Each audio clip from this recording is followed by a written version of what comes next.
The oak tree is a symbol of power, strength, and stability. For Comal ISD, it represents a motto of growing greatness. From the nurturing of our youngest learners in pre-K to cultivating our expanding career and tech ed programs, we create opportunities for students to help them thrive for a lifetime.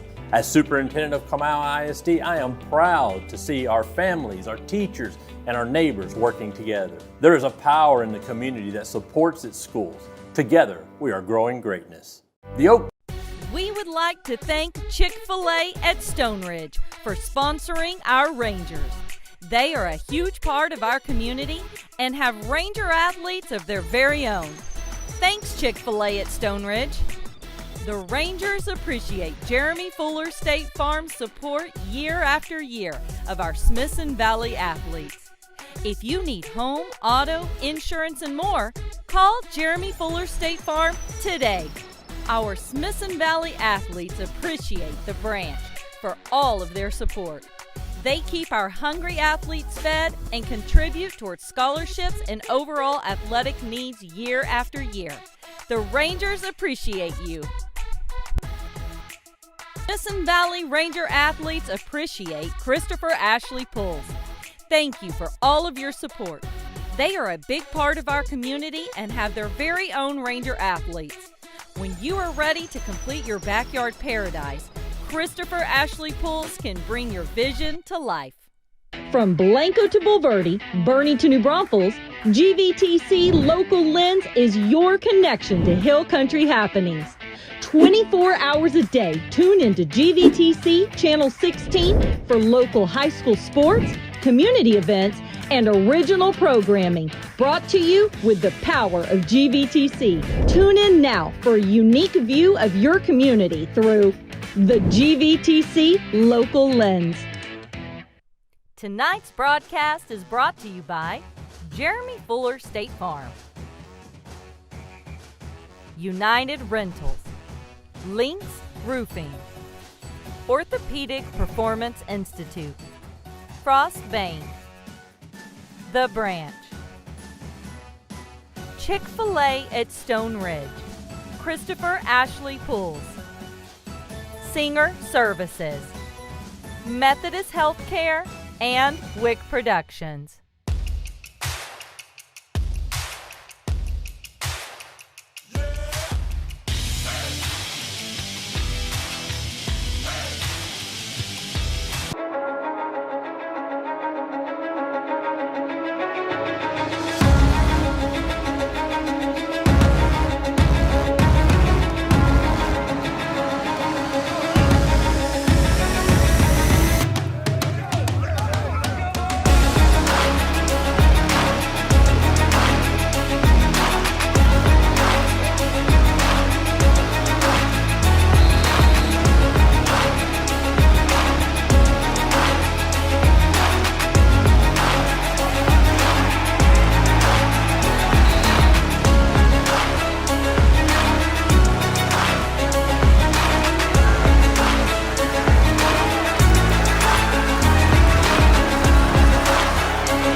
The 7-1 defending 5A D1 state champs continue what has been a fantastic regular season in San Antonio tonight. The MacArthur Brahmas, kind of an old rival of sorts, the opponent tonight right here at Hero Stadium. It is the second to last week of the regular season. We bring in Christian Hallam alongside Hector Ledesma. And Christian, should be a lot of fun tonight. The Rangers looking for an 8th win through 9 games. And you can taste those playoffs right around the corner. But first things first, the task at hand, taking care of the Brahmas tonight. Oh, that is right, Hector, and I'm super excited to watch my former high school play tonight.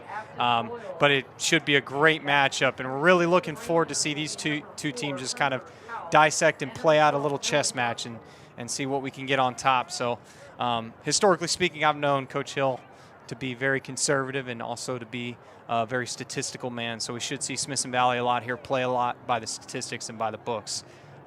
be really excited to see that. And as a coach, a former coach, it's really good to see that towards this end of the season, we're about to kick things off and get close to playoffs. Brahmas looking for their first win of 2025. Afton Royal, a freshman kicker, gets us going. Kick taken at the 30, whistles blow. Hudson Woods saying, I wanted to run a little bit with that. But the Rangers will start at their own 30. Go ahead, Christian. Maybe a little confusion on that play, potentially, on who was getting the ball. But glad that they just, if you're Rangers, you're thinking, wow, we're just glad we got that ball right off the bat. Because a little confusion maybe can turn into a bad situation if those guys bump into each other and that causes a fumble. And that's never a good start to a football game for your team.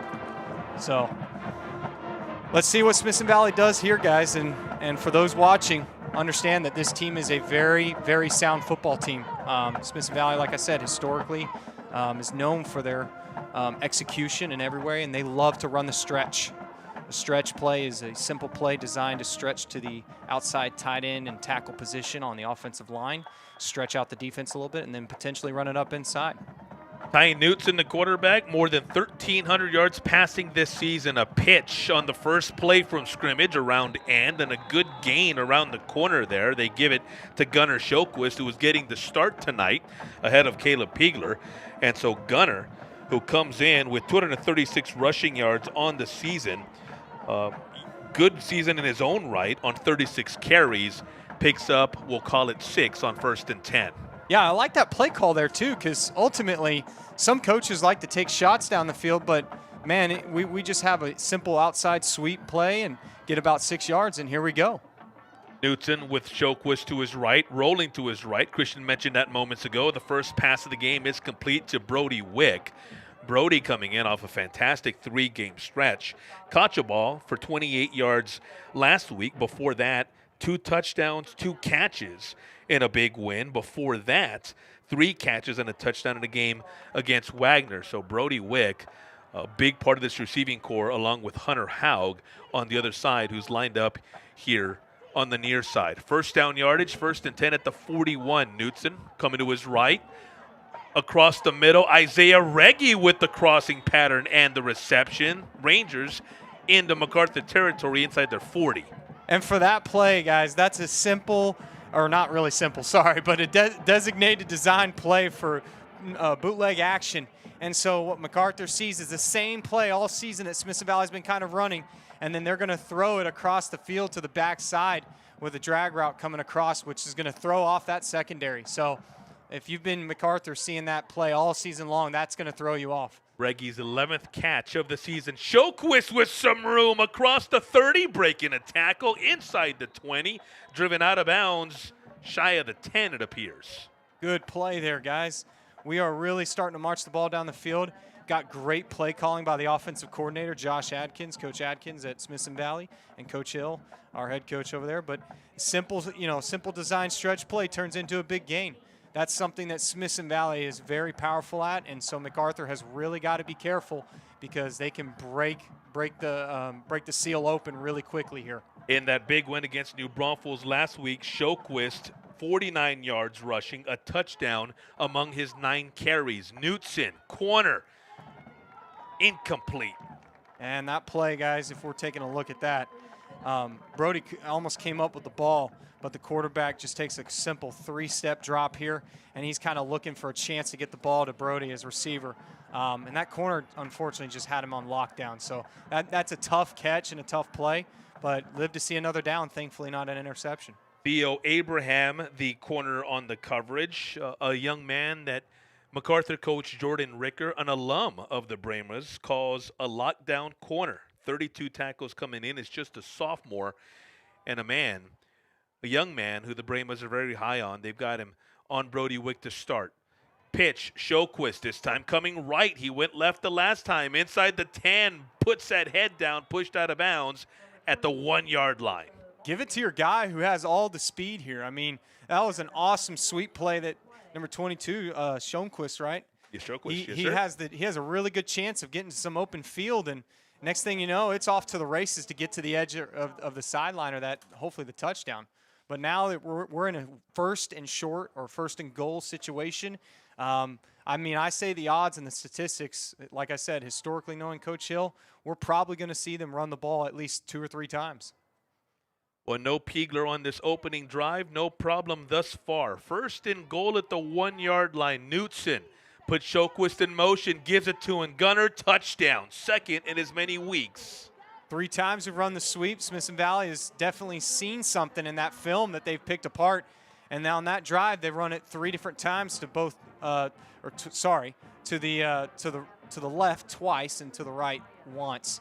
But that gives them an awesome touchdown, right? We see Smithson Valley is definitely kind of picked apart, and their coaches have done a great job excelling in that area. Sjoquist, remember, just a sophomore. Bright future, and it's arrived already. Extra point is good. We're back after this right here on the Rangers Network. 7-0 Smithson Valley early, 2 minutes and 4 seconds into the ballgame.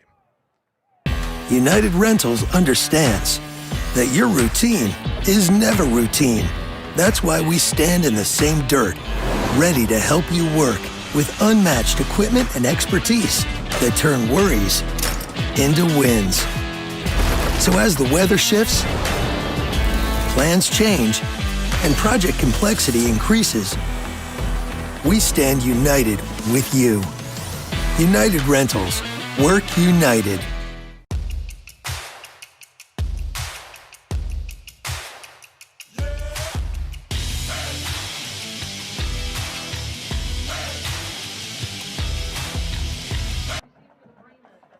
Trent Amaya sent to boot us away after the extra point that followed a 1-yard Gunner Sjoquist touchdown that capped a 70-yard drive that sees the Rangers go down the field in just a little over 2 minutes. And Christian, you noticed something about that opening drive on Smithson Valley's behalf. Yeah, thank you, Hector. So what we've seen is that first opening drive for Smithson Valley's offense was primarily focused on an empty backfield. And what that means is the quarterback is the only one technically in shotgun, while the running backs and receivers are all spread out as a receiver core. And they had a fullback as well, kind of to help support the run game. But most of their runs were designated, and I think, Hector, they were designed because what we're seeing tonight is Caleb Piegler is not in the game. And so having him kind of out will change the dynamic of that offense. This is Smithson Valley football team that comes in with just the 1 loss. It did not come in district. And in getting to that 1 loss, they've beaten both Piper and New Braunfels, the 2 teams that would be giving chase. So with the victory tonight, the Rangers assuring that they would end the season with no more than 1 district loss. Do the math, put it all together, and it bodes well if a win tonight. But first things first, you got to get that W tonight as the Brahmas get a 6-yard run on their first play from scrimmage. And it looks like that they're just trying to pound the run game and give it the old rock, as they call it, and run it right up the middle. So they're coming out in tight formations here, a little 21 personnel, and here we go. That handoff is to Andres Mendoza. Andres not really going north and south so much as going east and west. Several Rangers in pursuit. Hudson Woods among them. The quarterback for MacArthur is Christopher Richmond. He's a senior. This is first year as a starting quarterback. He split some time at that signal caller position last year. So Christian really getting his first full dose as a starting guy. 353 yards passing this season. He's thrown a touchdown along with 5 interceptions. 35 of 83 the completion to attempt numbers. 3rd and 6, a chance for the Ranger defense to get off the field early, and it looks like they did just that. Yep, Rangers are filling in the gaps. MacArthur's still keeping the ball in a running game, safe kind of environment. I mean, I don't know why they wouldn't try to pass there, maybe take a shot or maybe something quick, like a quick game pass to the out route or whatnot, but maybe the coach sees something he doesn't like in terms of coverage, so they're sticking it to the run. Noah Johnson getting the stop. Noah getting the start at safety ahead of Philip Smith, along with Bladen Camacho, the 2 safeties. Here's the punt. High one. Hunter Haug takes it at the 42 across midfield into MacArthur territory inside the 45, and that's where several Brahmas converge, and the Rangers will start at the MacArthur 45. Not a bad punt coverage there, too, on that. Good job by Smithson Valley.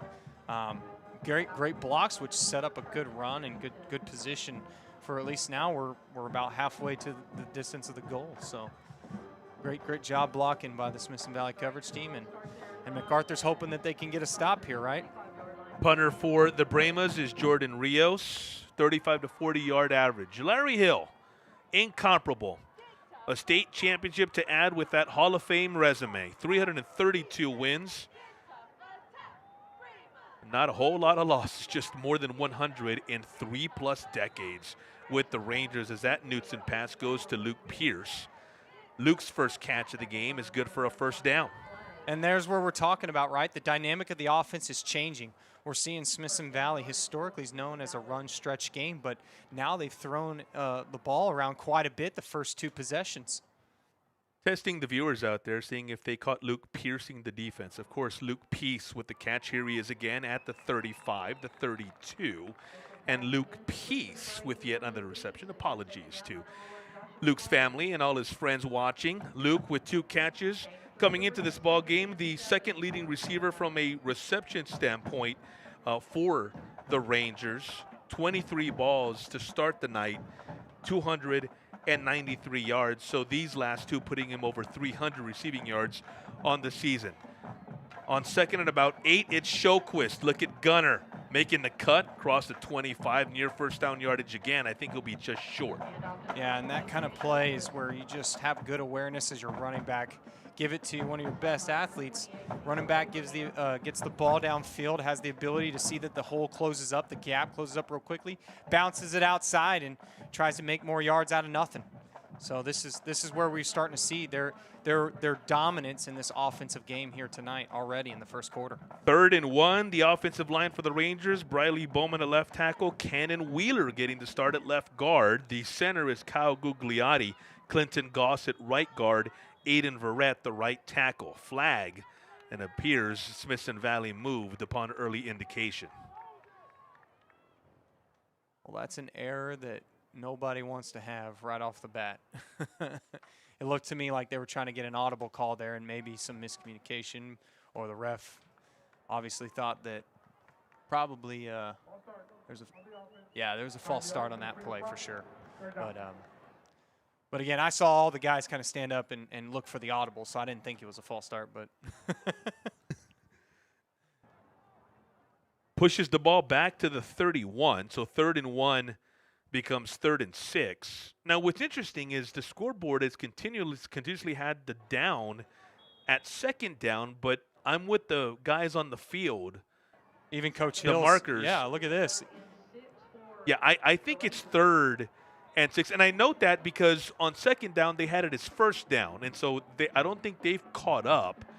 But in my mind, it's worth kind of questioning because they're going along with each play. So 3rd and 6, timeout taken. Well, it looks like the referees here are having a little talk, or walk with Jesus, as we called it, because Coach Hill was definitely giving them an earful a little bit on the field there about what had happened, I guess, on that penalty. Because going back to that replay, like I said, I didn't see a whole lot of movement. It was a designated dummy call, and you know, like I used to coach for Smithson Valley, so knowing what happens there, like it's a designated play where your whole team is all patiently waiting, and then quarterback has a fake snap count, so he simulates that snap count, and nobody moves, but then everybody here is looking for the next play. So I think they might have called it on Peace there, maybe 84 for standing up, but like he's a tight end, so again, I don't see how that's necessarily like. I've never encountered that back in my coaching days. You probably never encountered it because they never called it because it wasn't a penalty. Yeah. That's probably the case. That's probably the case. Christian, a former coach and a former quarterback with the Rangers. So 3rd and 6 it is. Peace got the catch on 1st down. Shoquist the carry on 2nd down. So this should be 3rd. Shoquist all alone at the 25 in the flat. 1st down and run out of bounds at right around the 15. Nice job, quarterback, Mr. Knutson there, going to his check down, right? Some progressions coming across the field, and And we can see the replay here. So he's just looking for a guy, checks off to his left, sees that he's got his running back wide open, and that's his check down route, as we call it, or the check down is the last available player that you can throw to that could be open. Knutson, 1301 in terms of passing yardage coming in, 95 for 148. He's thrown 12 touchdowns compared to only 1 interception. Shokwas coming left. He's got a lane, breaking a tackle and then forcing his way inside the 5. Yep, and if you're MacArthur, you're thinking we've got to stop him now early on, because if we don't, Smithson Valley was probably going to keep rolling. So there's that stretch play to the left that Smithson Valley is very well known for. Sound execution, great blocking on the edge, and then give the running back a hole to run or a lane. So we're seeing the physicality here very evident early in the first quarter. First and goal at the 4. Shoquist to Knutson's right. Rolling to his right. Touchdown Rangers. First through the air. Isaiah Reggie with the honors off the arm of Ty Knutson. Yep, there you go. There's a special little design motion into the little flat route play. Quarterback just rolls out and dinks and dunks to his one of his easiest catchable receivers, and there you go. Give him a touchdown, and let's move forward. So I like it. Blayton Camacho, the holder. Trent Amaya on for his second extra point in as many possessions. Just like the first, this one, perfect. 4:55 remaining in period number 1. The Rangers, 2 possessions, 2 touchdowns. 7-1 coming in. 5-0 in district play. Reggie himself off to a nice start this evening. Oh, yeah. A couple of reps on his end. Go ahead, Christian. No, I was just going to say, I like the way that these Smithson Valley players are getting a lot of action tonight, because we're seeing the ball get dispersed in different hands of different players. And Brody Witt came off with that first pass, man. I'm hoping that he can light it up more tonight, and we'll see the ball in his hands a lot more as well. Because as a good receiver, he could be a huge threat to this MacArthur defense, and for Hunter Haug as well. Reggie, 10 catches coming in to the night. Has 2 this evening, matching what he did a couple of weeks ago in a big win against Wagner. Also had 2 against Seguin the following week. And so Amaya is set to kick us off.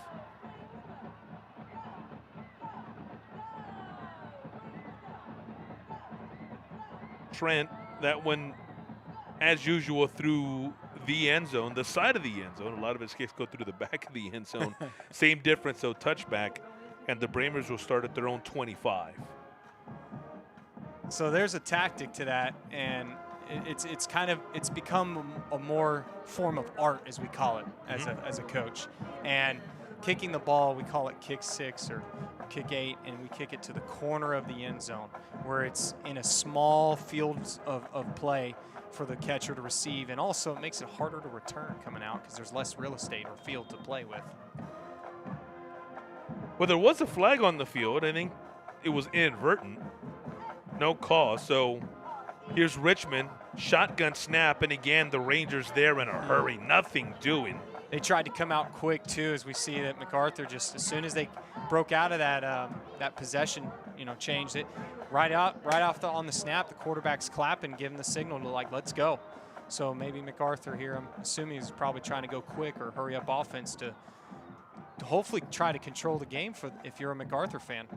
Justin Roberts first to the ball. 31 tackles coming in for the senior defensive lineman. 8 tackles last week for Justin. A defensive line effort for the Rangers that was very impressive in that win against New Braunfels. Give left. Andres Mendoza, the tight ends for the Brahmas. They try to get him as involved as possible, but the leading tackler for the Rangers, Colton Hornsby, 66 of them coming in with the stop there. Yeah, a little bit of misdirection on MacArthur Brahmas offense. They're trying to get that sweep come across and then maybe give a look underneath on the ISO play from the running back. But to me, that play looked like the quarterback got a little caught up and dead giveaway to the sweep, and Smithson Valley read it and was all over it. 3rd and long is what awaits Christopher Richmond Trevin Charrington and this Brahma offense. Charrington, the workhorse for this MAC football team. He's gotten a couple of carries already. Leads them in all-purpose yards, 401 on the ground. And we haven't seen MacArthur really spread out as much tonight on their offense by spreading receivers out on the field, trying to pass the ball much. They haven't passed the ball at all, I don't think. So maybe on this 3rd and long, we might see that the expected play, and for a lot of viewers watching, is to say, wow, we need to pass on 3rd and long in this situation and get the first down. Because, again, nobody wants to be backed up in their own territory right here going inside. If you give Smithson Valley the ball, it's hard, because it's hard to stop a good team like that. So Brahmas coming in 0-9.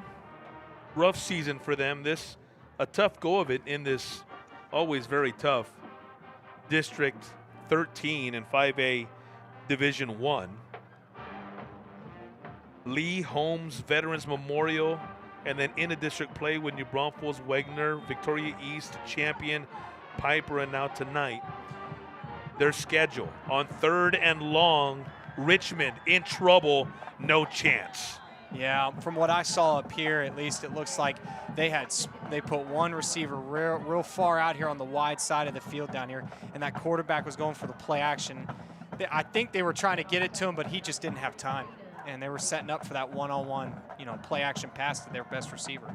Hudson Woods, 10th sack of the season. If I saw correctly, 92 was in there. Caden Leak might have been on the action as well. If Woods did get a piece of him, that would be number 10. The Rangers almost got to it. They might have actually gotten a piece. Short punt, relatively speaking. Now at the 46, that's where it's down, and that's where the Rangers will take over with their 3rd possession in a game in which they already lead 14-0. Yep, and we're probably going to see some of the same things over here, guys. Rangers get the ball back there, most likely, with this dynamic of this offense, tactically prepared for this game and film and all that. And with Piegler being out, they are probably going to continue to throw a ball a little bit more and run those outside sweeps. So if that's what's expected, here we go. Upon further review, I don't think any Ranger actually got a hand on the ball, though the pressure was there. Knutson rolling to his right, deep. He's got Haug. Hunter, little too far. Wide open, too. And it's a fantastic long throw by the quarterback and route by Hunter Haug. They just didn't seem to connect, but, man, little play-action bootleg pass here, set up for the long play-action pass, and he has all the time in the world. Man, they could just connect. Smithson Valley would be loving being up 3 touchdowns already. Well, Ty's showing you the arm that has led to offers from Texas A&M, UTSA, and others. 2nd and 10, ball at the MacArthur 46. Knutson in shotgun. Shoquist to get. Good Brahma defense. Yep, and as we see, Brahmas are starting to pick up on that stretch play finally, and they're able to stop what's been consistent and sound. So if you're a Brahmas fan, you're hoping to continue to make stops like this on the run game and force them to throw. Joaquin Hernandez, 23 tackles coming in. The stop there, Joaquin listed as one of the backup linebackers, the Sam linebacker for MacArthur, stopping Shoquist after a 3-yard gain. 3rd and 7, following the incompletion on 1st down. Shoquist again, dancing his way towards the 40 across it. That 2nd and 3rd effort getting him to the 38. They need to get to the 36. So 4th and 2 coming for the Rangers. And I know this is something so little for those viewers watching at home, but as a coach, when you watch that play right there, that is an awesome transition. Like, I just love watching this, and as a football fanatic myself, you go from the stretch, and when one thing stops working, let's go the other direction and go to something else that might work or will work. And so Smithson Valley went from stretch to inside zone right there and just opened up a little more yardage on their run game. As you might expect, the offense goes on 4th and 2. Shoquist has more than 2. Cross the 20. Gunner inside the 10 to the 5. There we go. That's exactly what I was talking about, right? We go from stretch and we change our strategy a little bit in this drive and go to the inside zone and open up. And, man, right? Get the ball to your best running back downhill. He's got great acceleration, and it's just off to the races. I mean, that's a pure athlete play at that point, and you just, hope that if you're MacArthur, you can stop that. But for Smithson Valley, man, they are rolling it, and they keep the steam rolling coming. Touchdown saving tackle by Jaden Williams, junior defensive back. So it's 1st and goal at the 5 for the Rangers. Wick and Haug split out to the left. Shoquist in motion. He gets the pitch. Gunner dancing his way toward the goal line. Touchdown, Smithson Valley. Another sweet play and out physicality, right? Or out physical play, or out, sorry, can't speak here. Just was more physical than the defender himself to get into the end zone. So but that's what the weight room will do a lot of times, as you can see the strength in number 22 there. He's probably been in the weight room a lot. And like I said, knowing Coach Hill and his program, it's highly disciplined, well-trained. And by well-trained and disciplined, they spend every single day in the weight room. So these guys understand that those guys on that team are built to practically, be more physical than any other opponent that they can play. We're back after this on the Rangers Network. Smithson Valley up big early.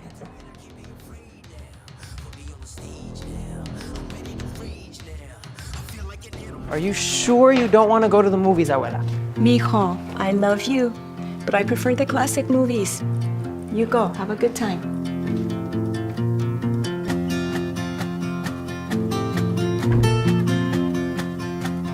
What's this? Just come with me. Oh, my mijo. Your choice, Abuela. GVTC, connecting you.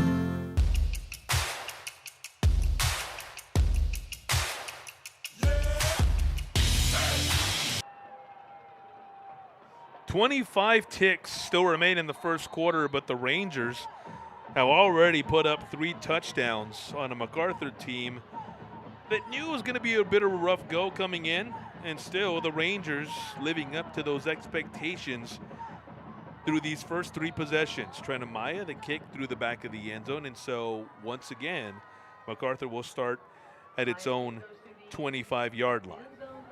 Yep, and just the little things matter. Something like that may not be seen by the average viewer, but like I said beforehand, tactically, strategizing or place, working at practice to place the ball on special teams on kickoff in certain zones makes a big difference. I know Coach Hill over there and his staff really take pride in special teams and that it can set you up for success later. Kyle Bierman and Caleb Barrow on your screen moments ago, 2 of the 4 big defensive linemen, big not only in stature but in the way they play for the Rangers up front, along with Roberts and Woods on 1st and 10. Those 4 converging on the ball. Not much there for Trevin Charrington, who, as mentioned on the previous possession, is the Brahmas guy. Yep, and Brahmas are sticking to the run game. They're pounding the rock, trying to open up some gaps.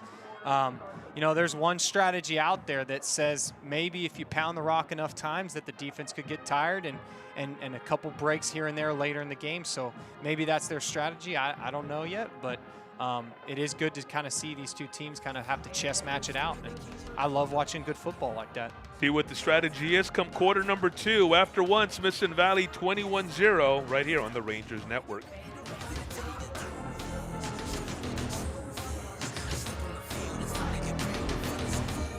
Is the Texas Hill Country your home? Then trust the contractor who lives in and supports this community. We don't just show up after a storm. Our office is right here. The roofs we build are in our neighborhoods. The programs we support are where our kids go to school. You'll have plenty of choices for your next roof. Choose the team who will stand with you long after the storm has passed. We're Lynx Roofing, and if you live in the Hill Country, we want to be your contractor.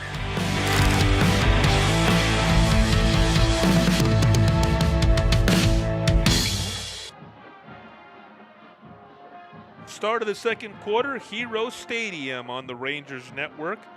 Smithson Valley 21-0 through that first period.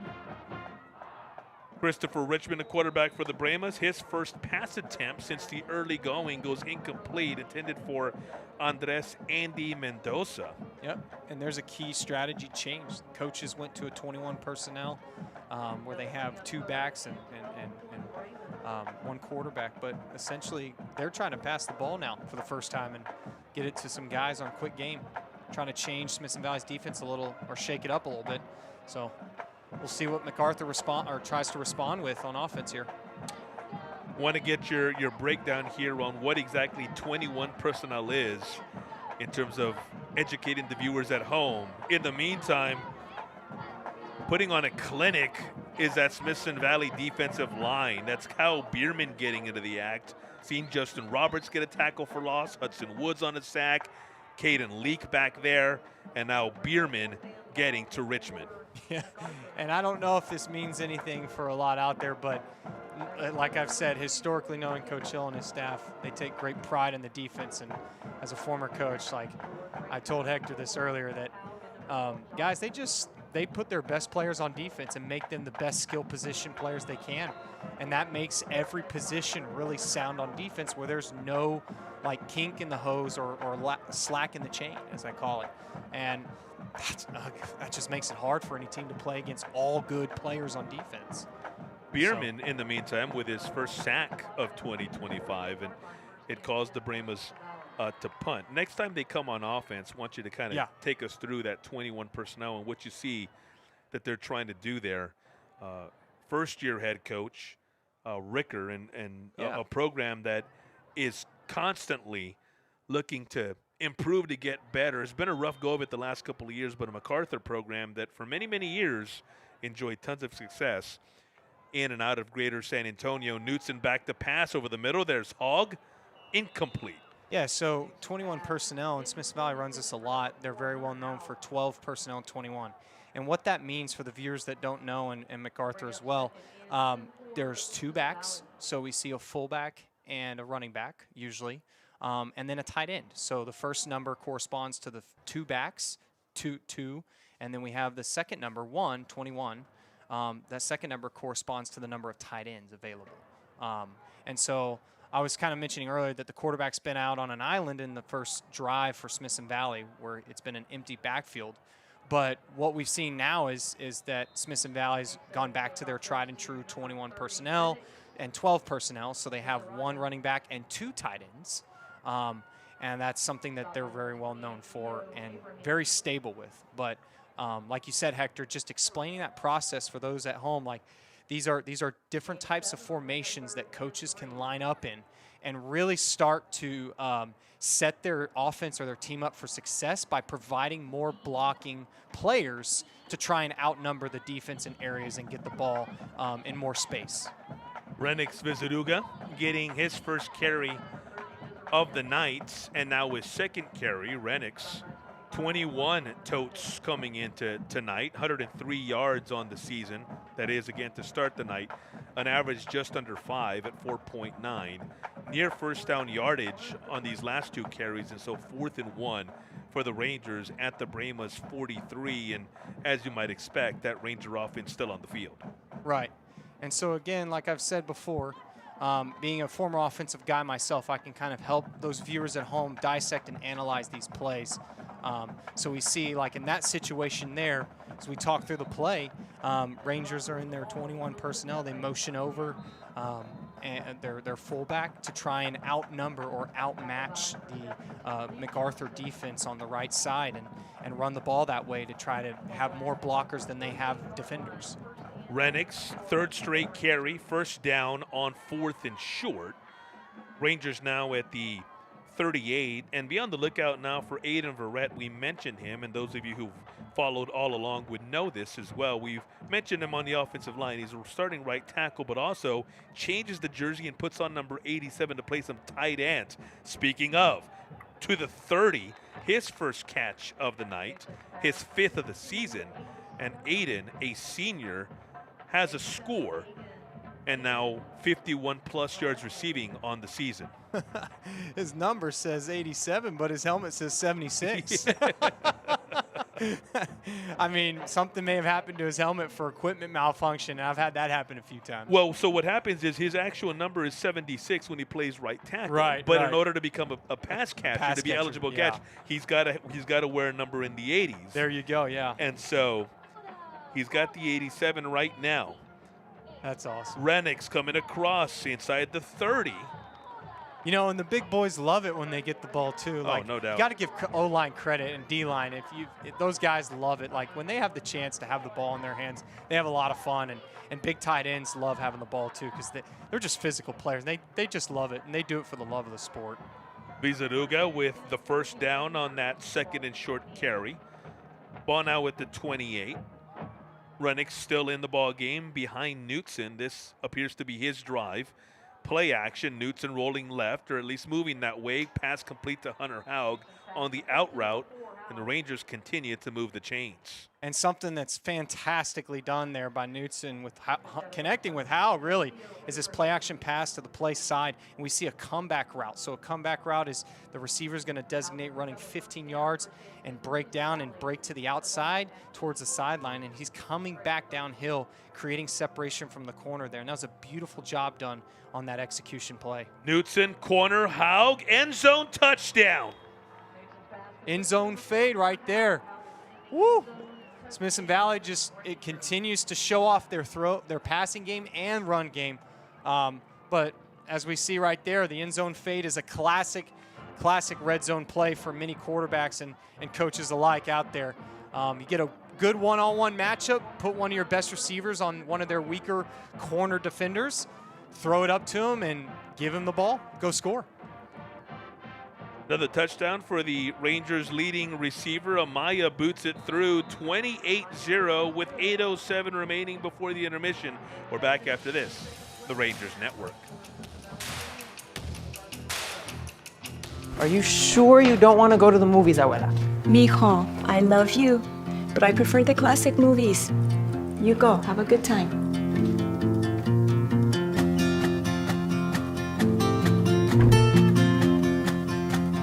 What's this? Just come with me. Oh, ay, mijo. Your choice, Abuela. GVTC, connecting you. Tonight's broadcast is brought to you by Jeremy Fuller State Farm, United Rentals, Lynx Roofing, Orthopedic Performance Institute, Frost Bank, The Branch, Chick-fil-A at Stone Ridge, Christopher Ashley Pools, Singer Services, Methodist Healthcare, and Wick Productions. Trent Amaya kicking us off following his fourth extra point. This one in play, cross the 5, the 15. They fake the reverse, and the Rangers able to make the tackle at right around, let's call it the 14-yard line. It depended on the spot. Joshua Clay on the return for the Brahmas. And that right there, like I've mentioned before, and for those viewers that are just now joining us, special teams is vital. And man, when you have a good play like that on a kickoff, that you can keep the opponent inside the 20-yard line, or inside or backed, on the opposite end of the field, that gives your statistical ability much better odds for your defense to stop and then get the ball back.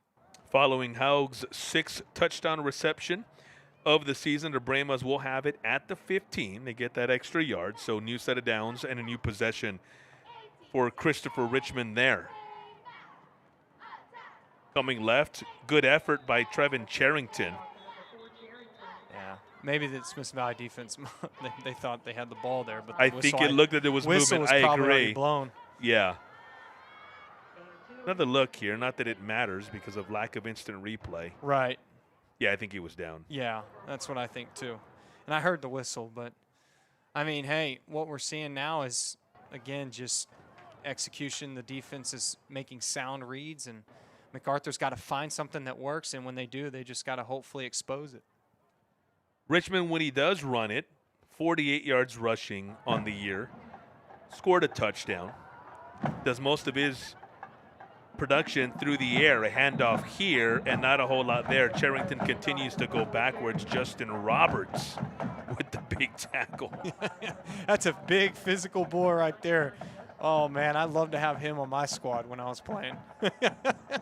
Justin, 31 tackles coming in, 3 hurries, 8 tackles for loss to start tonight. He had 8 tackles in the win against New Braunfels last week. Just a stellar effort by that defensive line. Hudson Woods, 4 sacks last week. Caleb Barrow had a couple.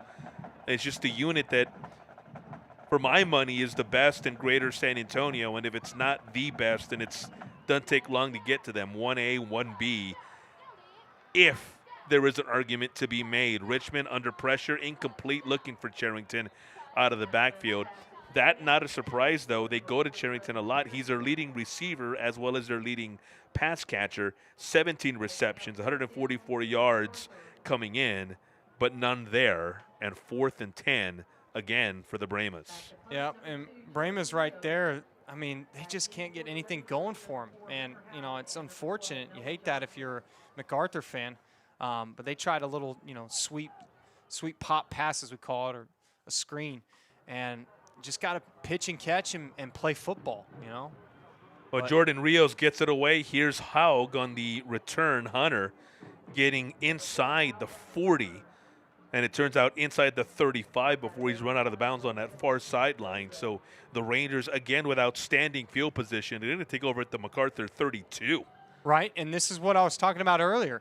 So the Rangers, again, they take pride in their special teams and historically known that if you have them backed up inside the 20, they stopped them on that drive.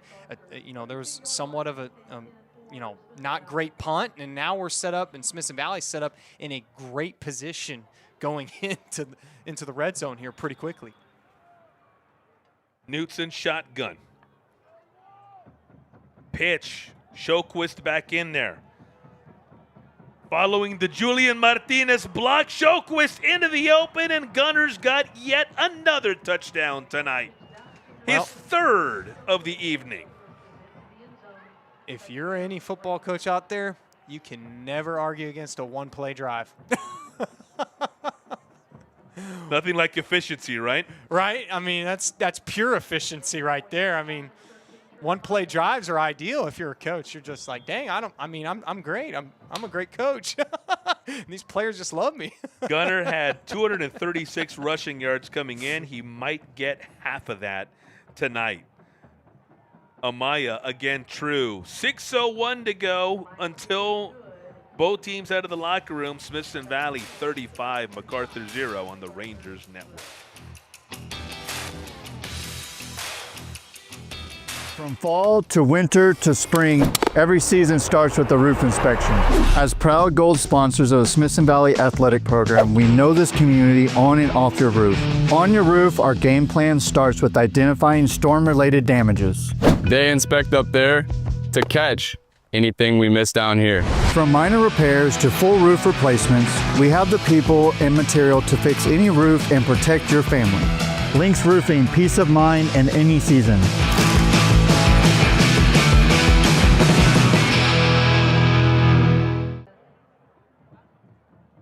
Well, Trent Amaya, and this is nothing new for him. The leg must be getting tired between all the extra points and all the kickoffs. But this is a trend that really the Rangers have really held true to for a good part of the season. 62-6, the season opener against Roosevelt.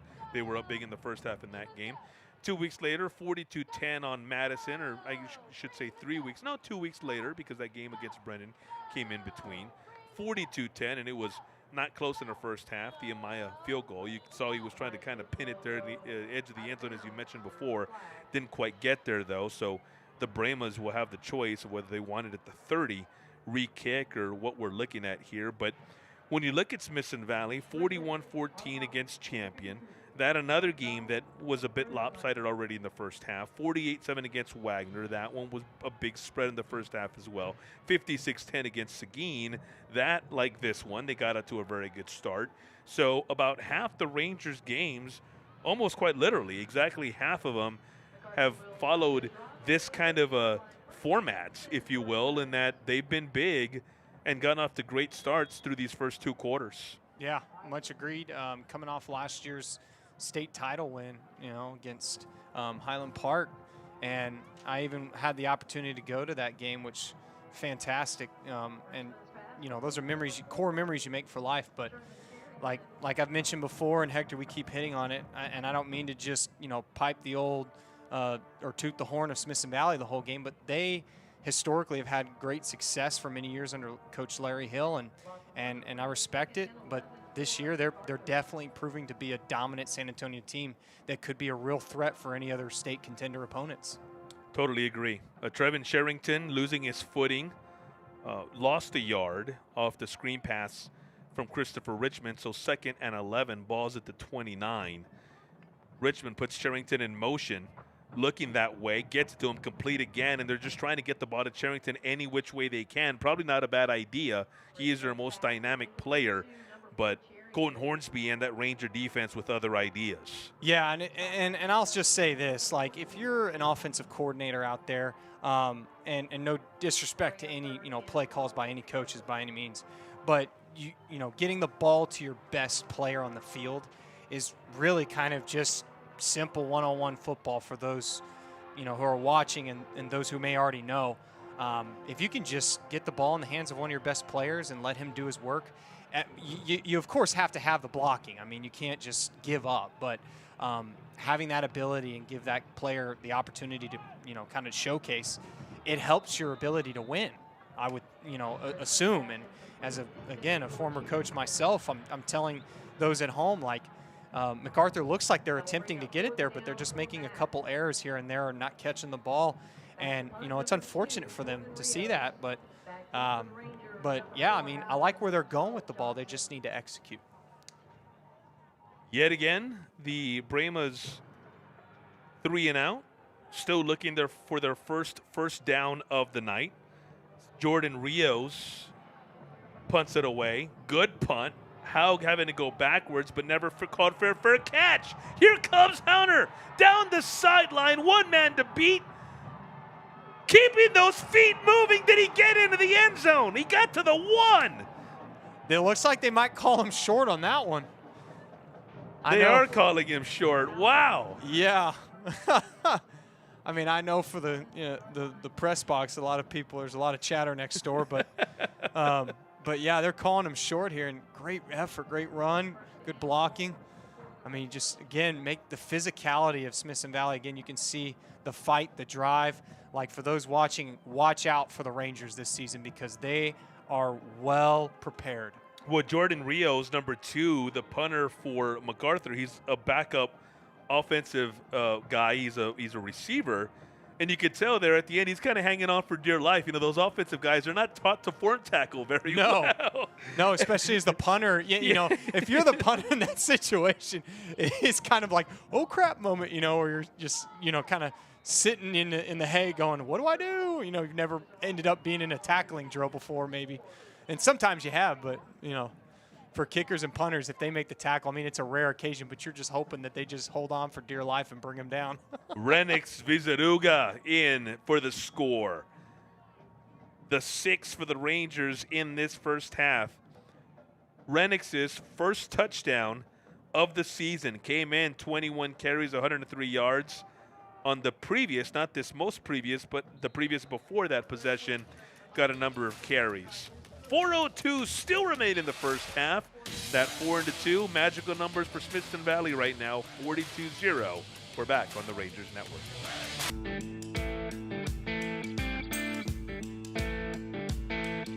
Everyone's lifestyle inside is all connected through Wi-Fi. Your IoT devices, your TV, the streamers, the gamers. And we in Texas, we love being out in the backyard. We love extending, I think, what we do inside to the outside. Whether it's grilling, whether it's swimming, hanging out at night, listening to music, the outdoor Wi-Fi product really extends that Wi-Fi in your lifestyle to the outdoors. We think about connecting products like your security cameras that you can get through GVTC. Talk about your smart lights, your smart speakers. It's the she shed outside, right? For all the women who love to do projects outside, just the same as a workshop. Wherever you want to connect your Wi-Fi, it really is taking the best of the indoor premium Wi-Fi and extending it outdoors into whatever lifestyle. Trent Amaya, yet another kickoff. This one, like just about every other one does, into the end zone. And want to get your thoughts on this here, Christian. Sure. First, let's go the former player route here. Okay. I know at Smithson Valley you didn't find yourself in this situation probably ever, down 42-0 with 4 minutes still left in the first half. Right. Maybe at college I did. Okay. To that point, when you're facing this much of an uphill climb and it seems it's like it's gotten away from you in a hurry, what's key in terms of that sideline right now? Like, what's being said? What's the mindset? I mean, obviously, I think it's pretty clear what the mindset is, right? But like, what's got to happen on that sideline in terms of, look, we're probably not going to come back, but that doesn't mean we stop playing. What's key in that? Yeah, I think there's probably maybe a couple routes you can go.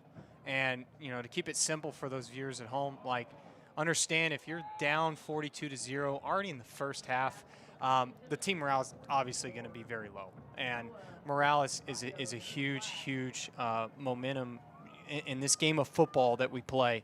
It's a huge momentum shift. So if you've got multiple players that their body language is kind of showing down and they're not going to play as well, that's going to translate on the field, obviously. And then that kind of spreads like a cancer to the team as we see and we call it. And so you don't, as a coach, it really sucks, but you really don't want that. And so you hope that you have a few leaders. Here's your route 2. You hope that you have a few leaders that can kind of step up, keep the motivation, stay the course of the fight, make some big plays, explosive plays that are going to shift the dynamics a little bit, and then you can start gaining momentum. And when you start gaining momentum, you bring the morale up, and in that case, you have some opportunity. On the previous play, incomplete pass to Noah Vaeo, but it didn't matter because the penalty was on the Rangers. So when you set it downs for MacArthur and coming across, keeping is Christopher Richmond across the 30 to around the 32 before he was brought down by Caden Leak. Right, and another thing, I'm just going to point this one out for the viewers and for you, Hector, as well, is that if you're a coach in this situation, not only can you rely on your players, but finding something that works. Like Smithson Valley has been consistent, and they're staying tried and true, and they have a few tricks up their sleeves that work. All of it works for them. It looks like tonight, but again, not just MacArthur, but any opponent that's down, know that that coaches are working hard to try and find something that works, and when it does, stick to it. Charrington, the carry, maybe back to the line of scrimmage, not much beyond that, and yet again, 3rd and long coming for the Brahmas offense. On the field now, Shaden Davis, he's a safety for the Rangers, a freshman. So Shaden, brought up from JV, a young man who's getting some looks, listed on the depth chart as the backup to Blayton Camacho. Of course, Noah Johnson sliding over to the other safety spot in place of Philip Smith. And so Shaden, great opportunity here under the Thursday night lights. 3rd down and 8. The give to Charrington. Trevin cross to 35. He'll get to the 36. The thing is, he needs the 40. So 4th and 4 for MacArthur. Yeah, and you know what? Maybe I want to shift to a little bit of defensive analogy too to help to help those out.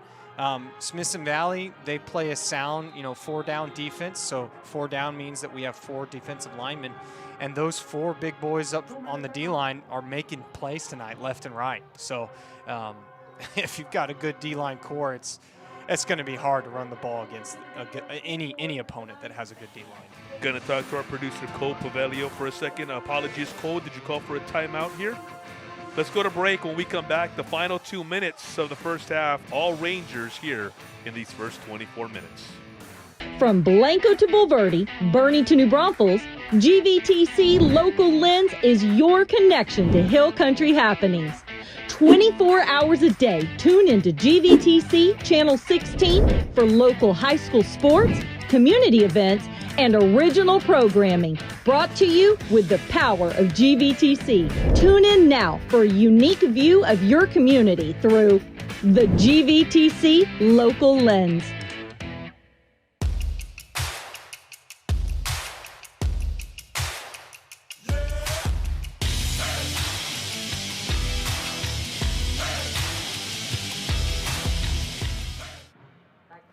Before the 2-minute timeout, it appeared the Brahmas might go on 4th and 4 from their own 36. Following the timeout, their punting unit is on the field, and Jordan Rios, their punter, able to get it away. There's a flag. On the return is Noah Johnson. We mentioned him just moments ago. Safety, who also handles punts and kicks. And our producer, Cole Pavelio, astutely noting that it's probably going to be running into the kicker. I would agree. The interesting thing is that the flag did not come from the back judge. It came from across the field. So I'm wondering if the back judge was about to let it go, and then someone else stepped in. Let's see what the call is here. Yeah, it's like the referee just threw a rocket or, a little laundry across the field, Yeah. Jordan Ricker, former MacArthur Brahma himself, started his career at Marion High School before joining Coach Ron Rittiman's staff at Johnson. He's being filled in there with Coach Rittiman, who went from Johnson to Alamo Heights. Ricker followed, and that's where he was previously before taking over as head coach of his alma mater. Here comes the call. Personal foul on the Sarah Roses, number 8, on the kicking team. 15 yards, first down. On the kicking team. So it is on the Brahmas. Huh. Yeah, I thought the same thing Cole thought, is there was contact at the punter, but I think right here you're thinking, okay, maybe there's just a little acting job. If anything, maybe that's a place where maybe you get on the other end, there's the flag. But if anything, maybe they thought, okay, don't try to oversell this. I know you're just acting now. The contact wasn't. If anything, trying to sell it hurts maybe in that instance. Any way you slice it, the Rangers have it 1st and 10 at the MacArthur 30 and in prime position again with 1:44 remaining in half number 1. Knutson rolling to his left across, looking for peace. Just a little ahead of him and incomplete. And I do want to touch back real quick, Hector, on that situation with the flag. It was kind of a risky move there by the defender. I think that Woods, maybe, that came close on that. But again, for those watching, just know when you have a punt situation there previously, and any contact that's made with the kicker or the punter in that, and even the kicker on field goal attempts as well, that can be a risky situation and really hurt, your team, because the refs are taught if there's contact, they're protecting the kicker and they're going to throw the flag. Knutson slant intended for Jacob Kirk. The first pass that's gone his way. Incomplete, though. And if anything, Christian, to your point, that is why they have the different degrees of the penalty, right? There's running into and there's roughing, because the running into is, hey, you can't touch him. You touched him. It may not have been significant, but you touched him. Right. Hence running in. The roughing is, okay, you're barreling into the guy, or you get his leg, or something along those lines. 3rd and 10 for the Rangers. And you know what I'm surprised to see here too, Hector, is the first 2 plays Smithson Valley comes out and pass. And look at Shoquist still on his feet, tiptoeing down the sideline. Gunner, 4 touchdowns in the first half. There you go. Stick to the run game, and it still works. So Smithson Valley continues to put up the score on their opponent here with the stretch. And, man, if it's not broke, don't fix it, right? But, yeah, like I said, I was just surprised coming out, as any football coach would watch a game that you're up 42-0, now 48, but fixing to be 49 if they score this field goal or PAT. But they came out and they passed those first 2 plays of that drive. And, I mean, hey, that, again, does that go back to the dynamic of Piegler being out? I think so. Yeah. There's Shoquist again. And I mentioned how coming into tonight's ball game, he had 236 rushing yards.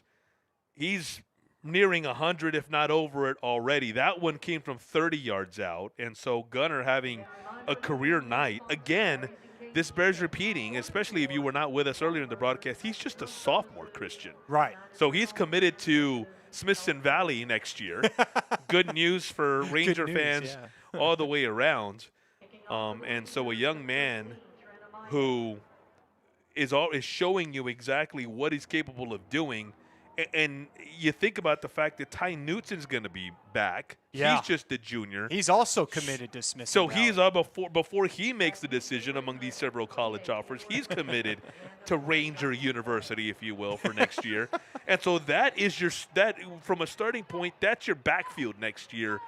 And again, the building blocks there for Coach Larry Hill for what should be a fun 2026. But before looking way ahead, 120 still remaining in the first half of Week 10 here in 2025 as the Rangers are well on their way to win number 8.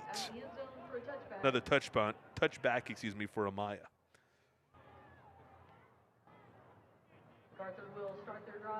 So I asked you earlier, Christian, okay, standpoint from a player's, when you're in this kind of situation. From a coach, that dynamic. Because I imagine it's a bit tougher because there's nothing that you can actually do right to get into a game to try to change things.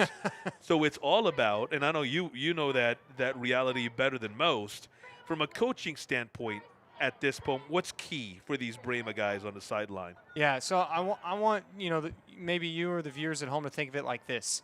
It kind of works in a way like the military, where there's a progression or chain of orders, as they call it. You can't get in the fight, but you're making the calls.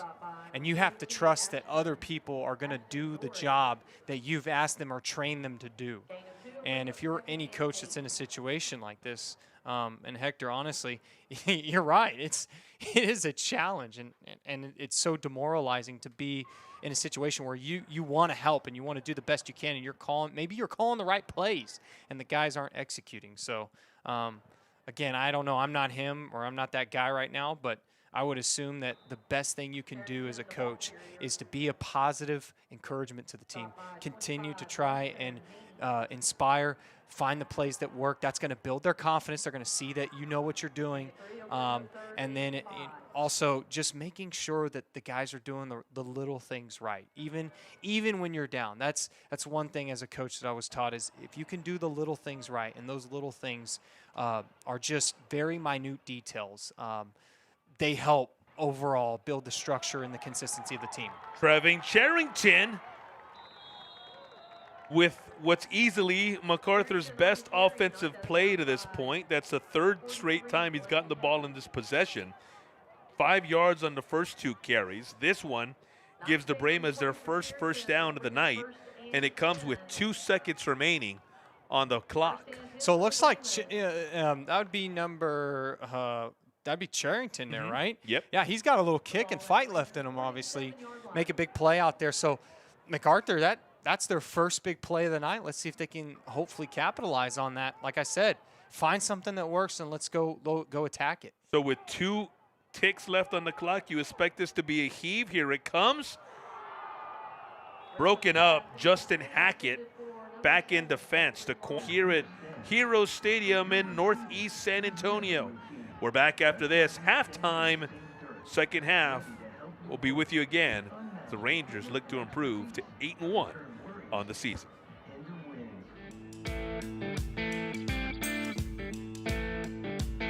Everyone's lifestyle inside is all connected through Wi-Fi. Your IoT devices, your TV, the streamers, the gamers. And we in Texas, we love being out in the backyard.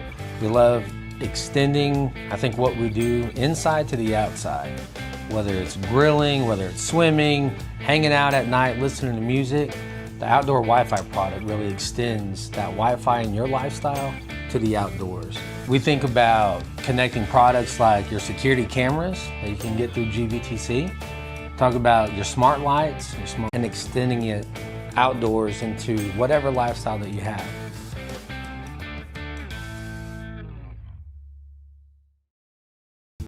Tonight's broadcast is brought to you by Jeremy Fuller State Farm, United Rentals, Lynx Roofing, Orthopedic Performance Institute, Frost Bank, The Branch, Chick-fil-A at Stone Ridge, Christopher Ashley Pools, Singer Services, Methodist Healthcare, and Wick Productions. Silver Spurs are being led out to the field by Junior Lieutenant Abby Kuhn, Junior Lieutenant Kendall Keller, Senior Lieutenant Reagan Rigby, Lieutenant Colonel Sandy Salas, and your Colonel Sophie Zettler. Social Committee President is Zoe Owen. The Silver Spurs Spirit Girl of the Week is Olivia Green, and the Dancer of the Week is Kendall Keller. Tonight, performing a fun palm routine to It's Always a Good Time, please put your hands together for your Silver Spurs. Lara says it could be a muscle strain. No, it's not muscle strain, it's like inside. What else did they say? Your mama says it's bone stress. I can't even walk around the sofa. I can't even get up. High quality emergency care available near you.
The Silver Spurs are under the direction of Melanie Phillips and Lindsay Gillian. The Silver Spurs would like to thank Paul Allen Holmes, Victory Concrete, Beauty Wise Med Spa and Wellness, Texas House Collective, Macon Huber Engineering and Survey, Guido Materials Spa Glass, American Dance Company, Joni's Dance Studio, Briggs Cabinetry, NT Group, Stony Creek, Mimi Homemaker. Thank you for your continued support, and let's hear it one last time for your Silver Spurs.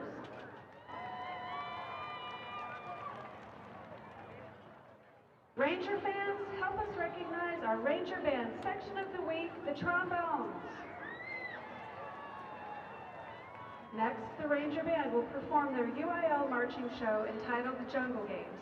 Their show will feature the music from Henry Jackman, Dance Helmsberger, Rossano Galante, Guns N' Roses, and Ben Hilton. The Ranger Band is under the field leadership of drum majors Madeline Cuff, Salmia Lawson, and Ryder McGinnis. And soloists for the Ranger Band are Lila Winkler on clarinet and Carly Kay on flute.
It is an adventure. It is an adventure of great peril. Many who have played have never been seen. But of course, possibly games.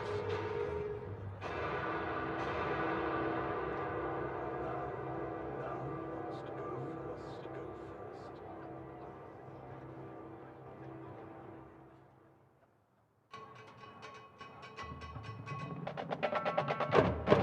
Hear that sound? The jungle calls. The jungle tries to get its own. Don't worry, you're not alone. A band of explorers will bring you home.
The cheetah's speed, the fastest around. You have to outrun it, or stand your ground.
Flowers bloom, they take to flight.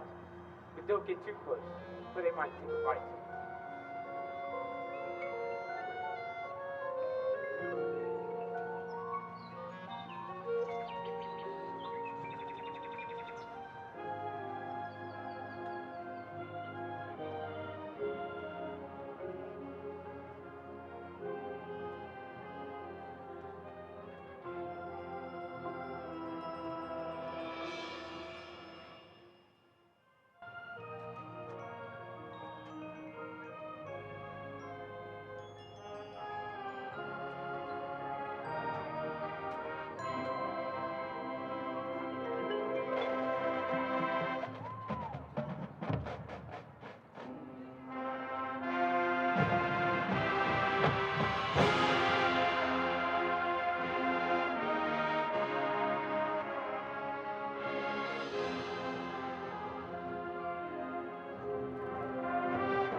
are hungry.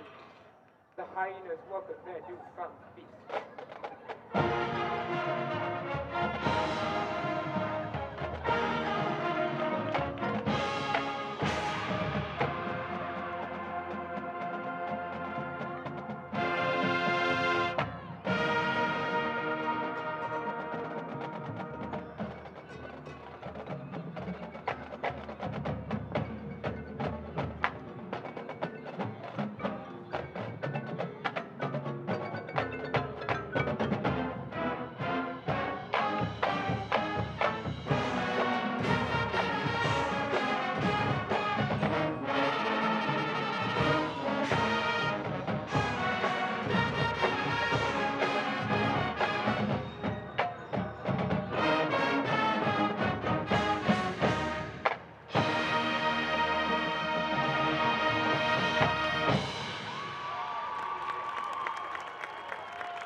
Right of charge.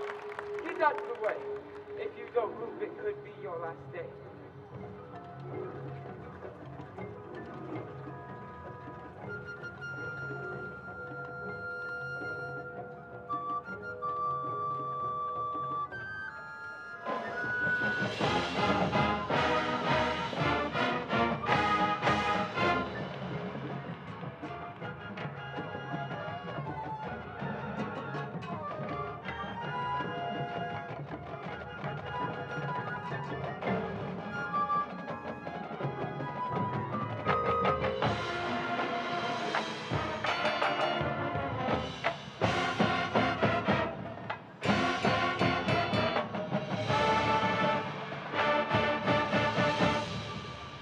Too late to quit. Now listen there. A few more steps, and you'll be there.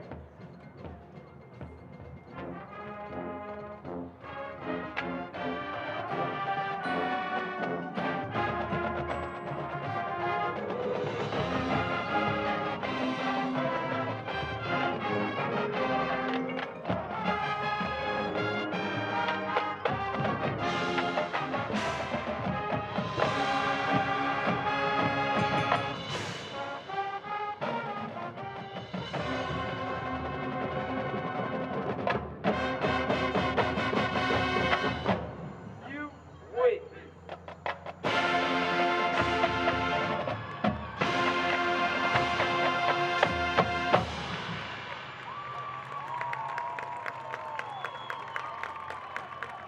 The directors of the Ranger Band are Michael Childress, Robert Andrade, Scott Duncan, Travis Land, Travis Sutton,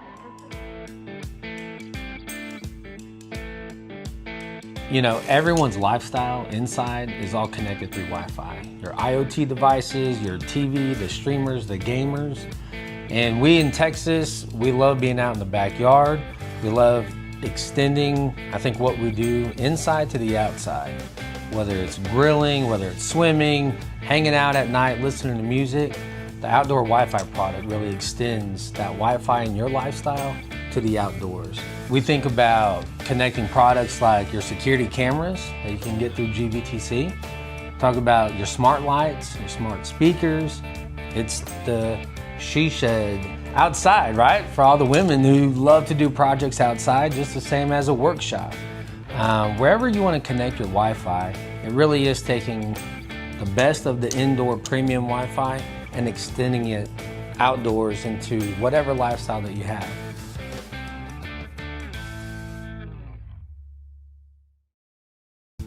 Tonight's broadcast is brought to you by Jeremy Fuller State Farm, United Rentals, Lynx Roofing, Orthopedic Performance Institute, Frost Bank, The Branch, Chick-fil-A at Stone Ridge, Christopher Ashley Pools, Singer Service. To New Braunfels, GVTC Local Lens is your connection to Hill Country happenings.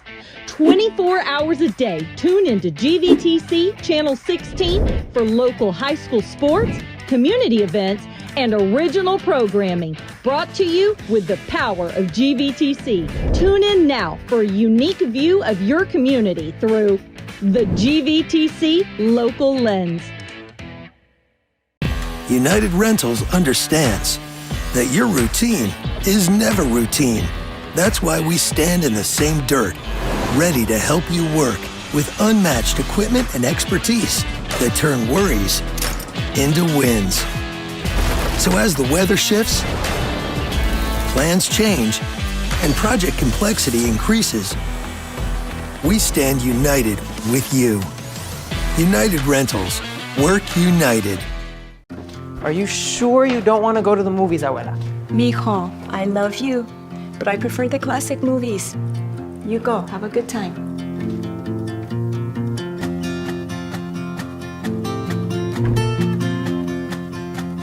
What's this? Just come with me. Oh, ay, mijo. Your choice, Abuela. GVTC, connecting you. We would like to thank Chick-fil-A at Stone Ridge for sponsoring our Rangers. They are a huge part of our community and have Ranger athletes of their very own. Thanks, Chick-fil-A at Stone Ridge. The Rangers appreciate Jeremy Fuller State Farm's support year after year of our Smithson Valley athletes. If you need home, auto, insurance, and more, call Jeremy Fuller State Farm today. Our Smithson Valley athletes appreciate the branch for all of their support. They keep our hungry athletes fed and contribute towards scholarships and overall athletic needs year after year. The Rangers appreciate you. Smithson Valley Ranger athletes appreciate Christopher Ashley Pulls. Thank you for all of your support. They are a big part of our community and have their very own Ranger athletes. When you are ready to complete your backyard paradise, Christopher Ashley Pulls can bring your vision to life.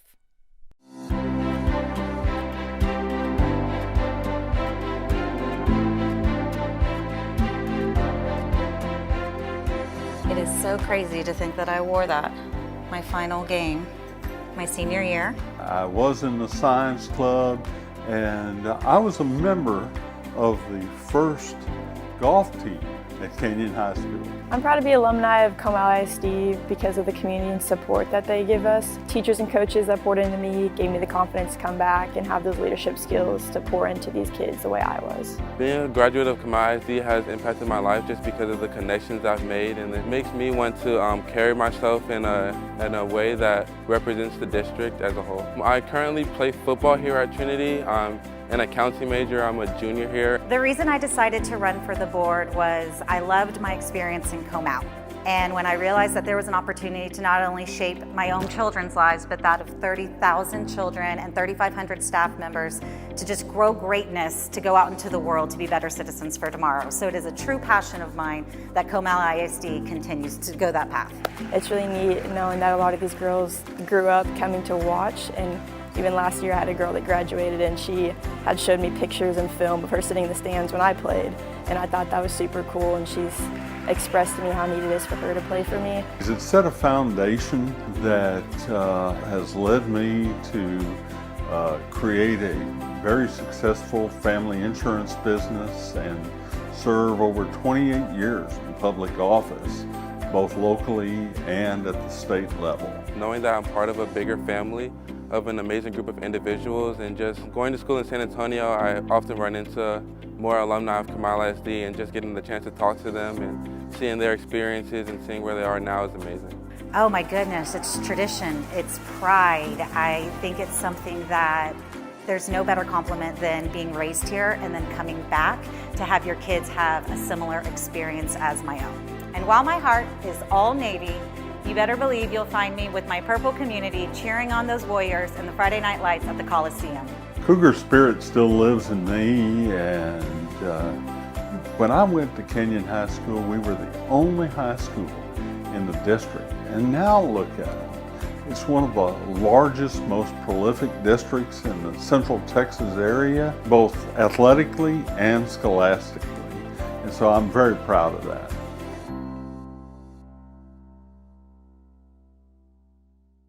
The oak tree is a symbol of power, strength, and stability. For Comal ISD, it represents a motto of growing greatness. From the nurturing of our youngest learners in pre-K to cultivating our expanding career and tech ed programs, we create opportunities for students to help them thrive for a lifetime. As superintendent of Comal ISD, I am proud to see our families, our teachers, and our neighbors working together. There is a power in the community that supports its schools. Together, we are growing greatness. At Lynx Roofing, every job has a halftime. Time to finish strong. Okay, it was a rough start to the half. We kept our composure though. We know the heat got to us. Jonathan, you pulled through though. The second half, I'm gonna need all your guys to clean up the material. Can you do that? Yes, Coach, I got you. Okay, John, now that the tear-off is behind us, your team has to focus on the dry-in and the install of those beautiful GF shingles. Can you do that for me? Yes, Coach. All right then, let's go out there, let's execute. Let's make sure that that house never forgets that Lynx was there. Let's go. Sure, it was just a skit. But for us, every roof is game time. Roofing doesn't always work like this, but you can't wait until the second half of your roof's life to make adjustments. Here at Lynx Roofing, we repair and replace roofs, so we have you covered any time of the year. Hey, tell them about Smithson Valley. Oh, that's right. Lynx Roofing is a proud gold sponsor of the Smithson Valley Athletic Program, committed to the community both on and off the field.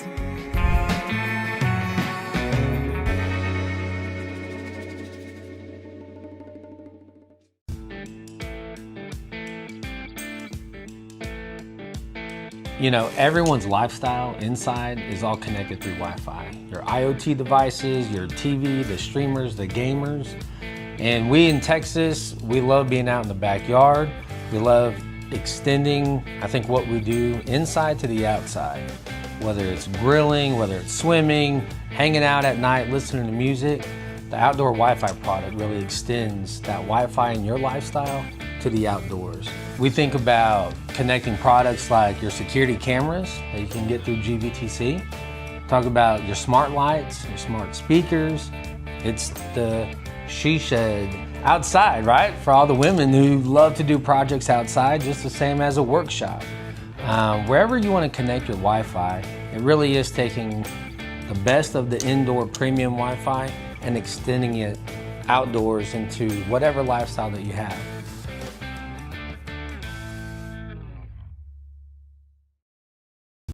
Tonight's broadcast is brought to you by Jeremy Fuller State Farm, United Rentals, Lynx Roofing, Orthopedic Performance Institute, Frost Bank, The Branch, Chick-fil-A at Stone Ridge, Christopher Ashley Pools, Singer Services, Methodist Healthcare, and Wick Productions. From Blanco to Bulverde, Bernie to New Braunfels, GVTC Local Lens is your connection to Hill Country happenings. 24 hours a day, tune into GVTC Channel 16 for local high school sports, community events, and original programming. Brought to you with the power of GVTC. Tune in now for a unique view of your community through the GVTC Local Lens. United Rentals understands that your routine is never routine. That's why we stand in the same dirt, ready to help you work with unmatched equipment and expertise that turn worries into wins. So as the weather shifts, plans change, and project complexity increases, we stand united with you. United Rentals. Work united. Classic movies. You go. Have a good time.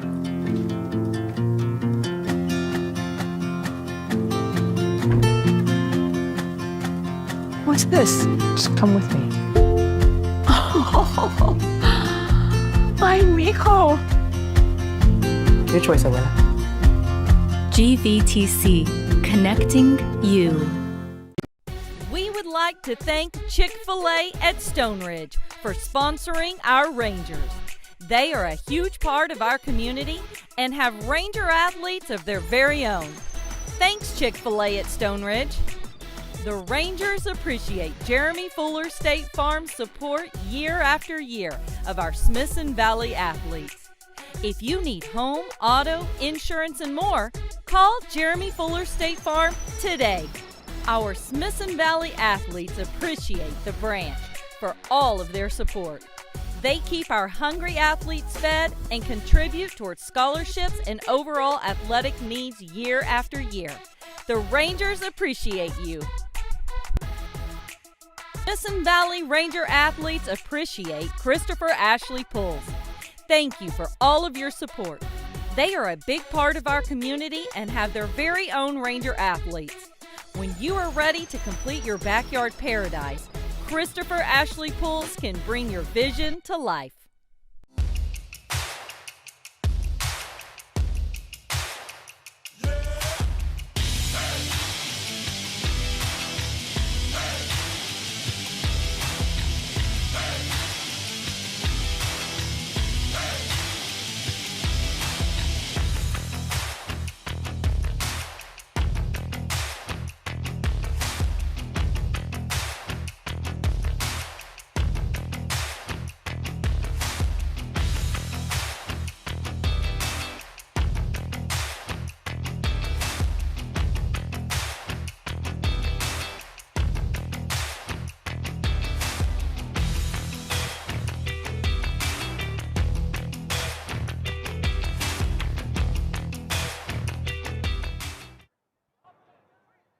Moments away from starting the second half of tonight's second to last ball game of the regular season. Christian, can you believe it? We are already here at the tail end of the regular season, and tonight it's a ball game in which Smithson Valley put it on the MacArthur Brahmas in that first half, 49-0.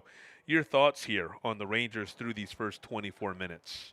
Sure thing, and what we've seen is from Smithson Valley's side, to start off, they came off with the ball, and they were passing right off the bat. The first two drives, a lot of passing. Even in the first half, their dynamic on their offense has been shifted, having Caleb Piegler out and some other players as well. They have shifted to more passing style and definitely done a great job advancing the ball, sticking to what works, their old tried and true stretch game. And then for MacArthur, what we've seen offensively is they have struggled with their run game. They've had maybe one or two, explosive plays here and there, but that's about it. And really, they're trying to find something that works for them. So maybe coming out this half, we might see MacArthur shift to a more different style of offense maybe, or some different plays that they're going to run to try and expose the weakness that their coaches maybe see in the Smithson Valley defense. But defensively, Smithson Valley's been very strong in that first half. Like for those viewers at home, they have a good defensive line that's been able to stop the penetration of the running back and put them in their tracks. And MacArthur on defense has been struggling to stop the Smithson Valley run game. So here's where we are. We're 49-0, and that's a summary I would have to say for the first half. 8th kickoff of the night for Trent Amaya to start the second half. The Rangers scoring on all 7 of their offensive possessions in the first half. First carry of quarter number 3 goes to Trevin Charrington, workhorse. If you were with us in the first half, hopefully you were. You saw him get quite a number of touches, either through the ground or them trying to pass to him. But Trevin coming into the ball game, 401 receiving yards. Go ahead, Christian. No, I was just going to say, I'd say Charrington's been a real, stud player for the MacArthur offense, for them at least. We've seen him have, like I said, the few explosive plays, and wow, here we go. That time it was Mendoza. Yeah, that's their tight end, Andy Mendoza. Yeah. Big play. Just a simple ISO play, or ISO is an inside run right up the middle, right? Seal the inside gaps off, or create a hole and create some space, and then give your guy the ball who's got some speed. Man, that was awesome. But as I was saying, Charrington's really kind of been the star, the stellar of their offense for tonight's game, what I've seen. Hector, I could be wrong. No, he's gotten a lot of carries, certainly. We're talking about his 401 yards rushing coming in. He's caught another 144 worth of yardage.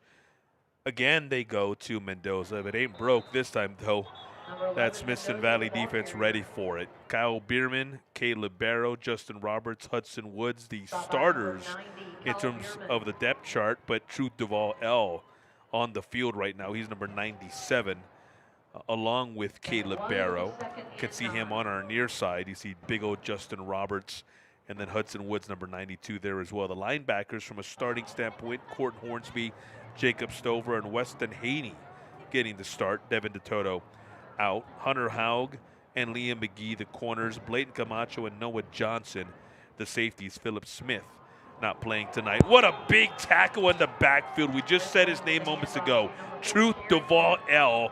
18 tackles coming in, 2 of them for loss. Add another one right there. Wow, I mean, just look at that play there. I mean, the form tackle and the collision. I mean, this is what you watch football for right there. The contact and the physicality. I mean, man, what a big hit, big-time play for Duval L. I mean, I'm just sitting back here going, man, you don't want to be the ball carrier in that situation. Well, we talked about what the Rangers have coming back on offense in that first half with Gunnar Showquist, Ty Newts, and Caleb Piegler is just a junior. Truth Duval L, also just a junior. On 3rd and long, whistles.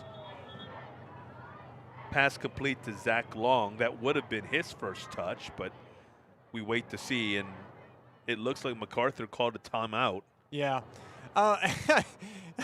And like we've seen, just this drive alone, that first play, I mean, MacArthur, man, it's off to the races, almost nearly. They gave the ball there to Mendoza, and he just took off right through the middle gap. And, you know, credit to Coach Craig Worsfer over at he's the defensive coordinator for Smithson Valley. He read that after the first play and said, all right, we're not going to allow that to happen again. And MacArthur, the 2 times they try to inside zone run again as well, just to, you know, if it ain't broke, don't fix it methodology, as we call it. And then, you know, we see Smithson Valley's defense really makes some adjustments and sheds those blocks really well on the defensive line. And both times, big plays by their D-line. So makes it hard to play against an opponent for anybody out there who has a really good defensive line and good, you know, linebacker core. That whole box setup on defense, and I'll define box later, Hector, but that whole box setup really makes a big time difference in a game. Andy Mendoza, just a junior, several touches tonight.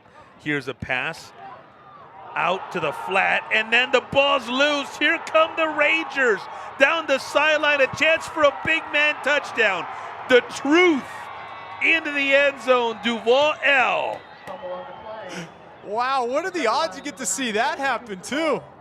I mean, a defensive lineman gets to pick up a ball and score, Hector. I mean, I'm laughing because the odds of football, like the way it's played, they just don't, they don't ever happen like that often. So when a big boy like that gets a touchdown, man, you want to celebrate and have some fun. Okay, and now we hope it stands because the officials conferring on a flag. And they're coming over to speak to Jordan Ricker, so that tells me it's on the Rangers.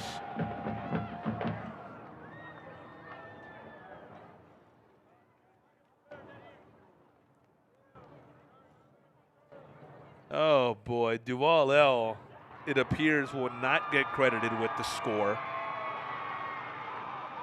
Oh, you know what? They might be calling it post-touchdown, and they might say, hey, do you want to go ahead and put it on the kickoff? Yeah, because they're celebrating on their sidelines. Yes, and the crowd and Amaya's making his way onto the field. It stands for the Truth. Good for him. I mean, that goes on his football career record, too. He's a defensive lineman. He goes up to a college coach. He says, hey, coach, look what I've got on my record. And coach looks at it and goes, you know, the one thing that stands out, I've never seen a D-lineman get a touchdown very often. I mean, it very rarely happens, but, hey, good for him and good for the team on the defense at Smithson Valley. Amaya on for yet another extra point, 56-0. A little more than 3 minutes into half number 2. We're back after this on the Rangers Network. Smithson Valley continues to roll.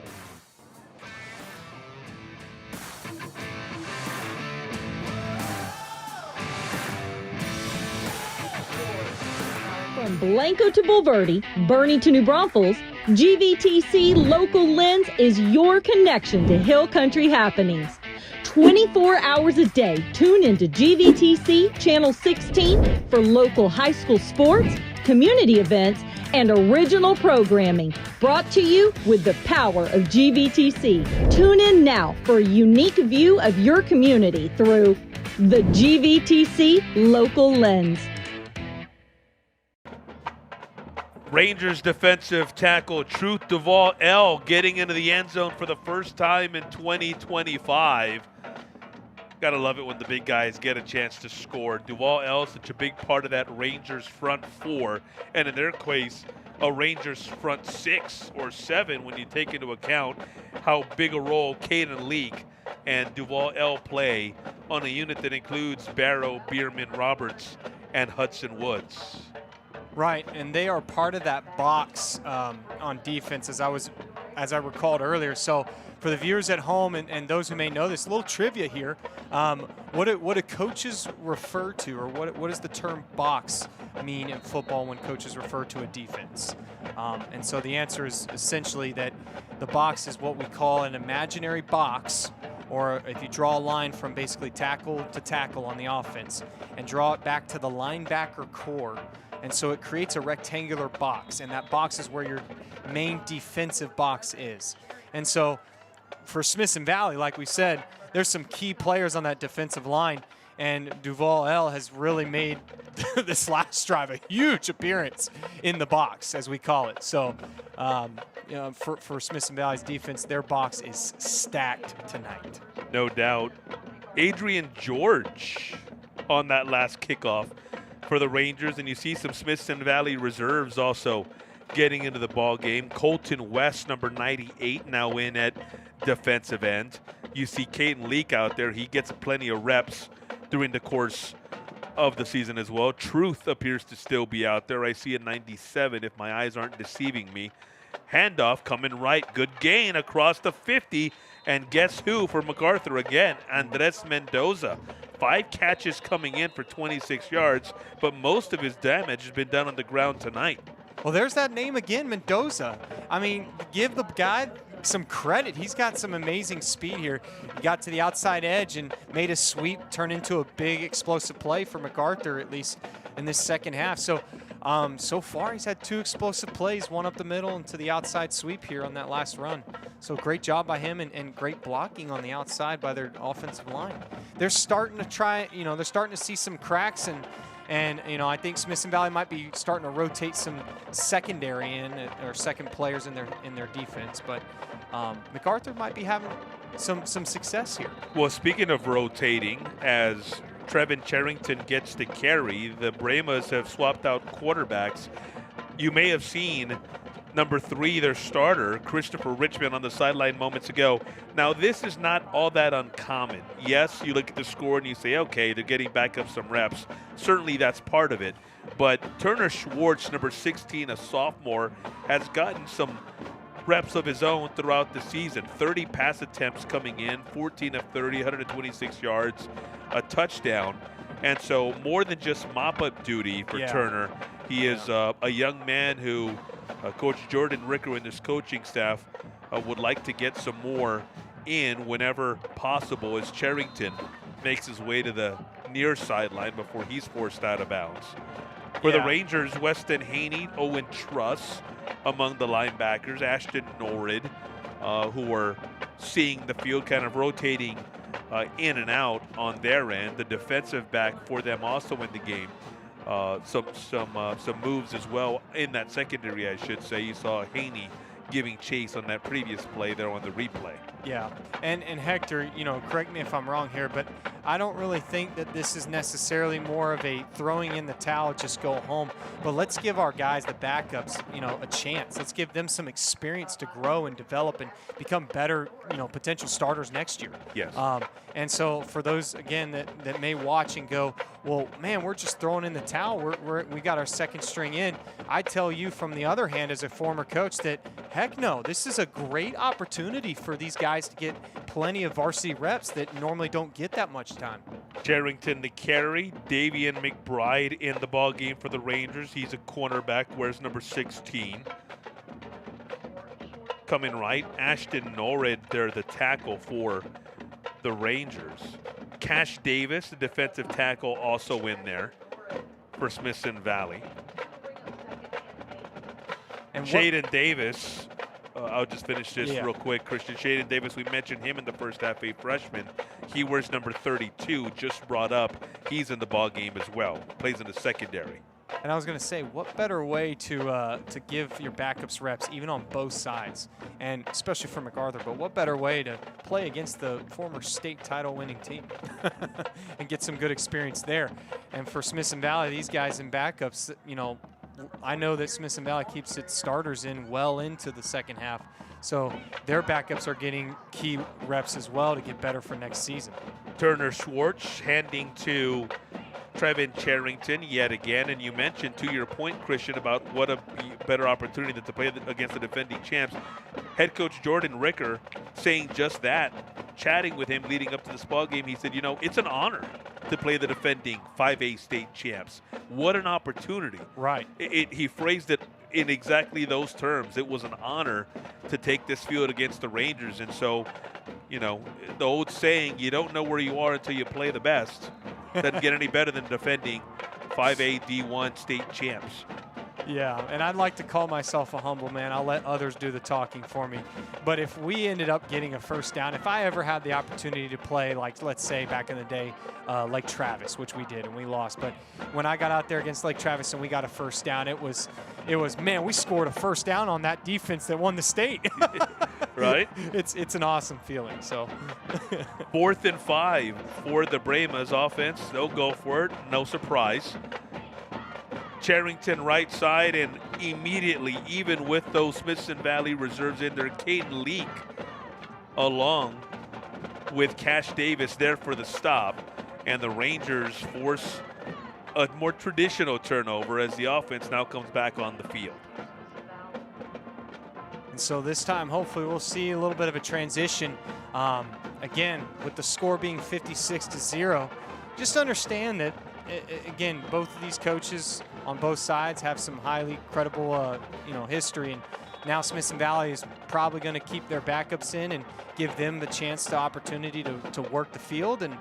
And we'll see a lot more running probably here to run down the clock. With 4:34 remaining in the third quarter, this the first Rangers offensive possession of the second half. Knutson rolling to his right. Pass out to the flat on the right side. It's Braxton Sawyer, the fullback, who gets his first completion of the night. Tie in that first half, 11 of 16, 116 yards, 2 touchdowns. Hunter Haug, 2 receptions for 28 yards, hauling in one of those scores from Knutson. Gunnar Showquist, fantastic, 118 yards rushing on 9 carries, 2 scores that way. Another 2 scores on 4 receptions for 38 yards. That one intended for Brody Wick, just out of his reach. It'll bring up 3rd and 7. Yeah, a little bit of missed timing here. Hopefully the quarterback he threw it behind the receiver. Brody ran a really good route, so if you watch his stem, the stem is where the receiver gets into his route vertically first and then makes a break on that slant. So in that play, I thought it was a fantastic route. He was wide open. I mean, the read was correct. Quarterback just underthrew it and threw it behind him. On 3rd and 7, they hand coming left. Renix Vizaruga, well short of the first down. That would have been Brady's 2nd reception of the night, 5 yards receiving. Isaiah Reggie, 2 catches, 24 yards, and one of Knutson's 2 touchdown passes. Luke Peace, 3 catches for 28 yards in those first 2 frames. And Renix, who got his 6th carry of the night right there, ran for 17 yards and a touchdown in the first half. And so Amaya will come into punt for the first time. Busy leg via the kickoffs and extra points, but this is first punt attempt as he stands at his own 28-yard line. And I believe that this might be Smithson Valley's first punt of the night. No doubt. They scored on all 7 of their first half possessions. Out of bounds inside the 30, that's where the Brahmas will take over.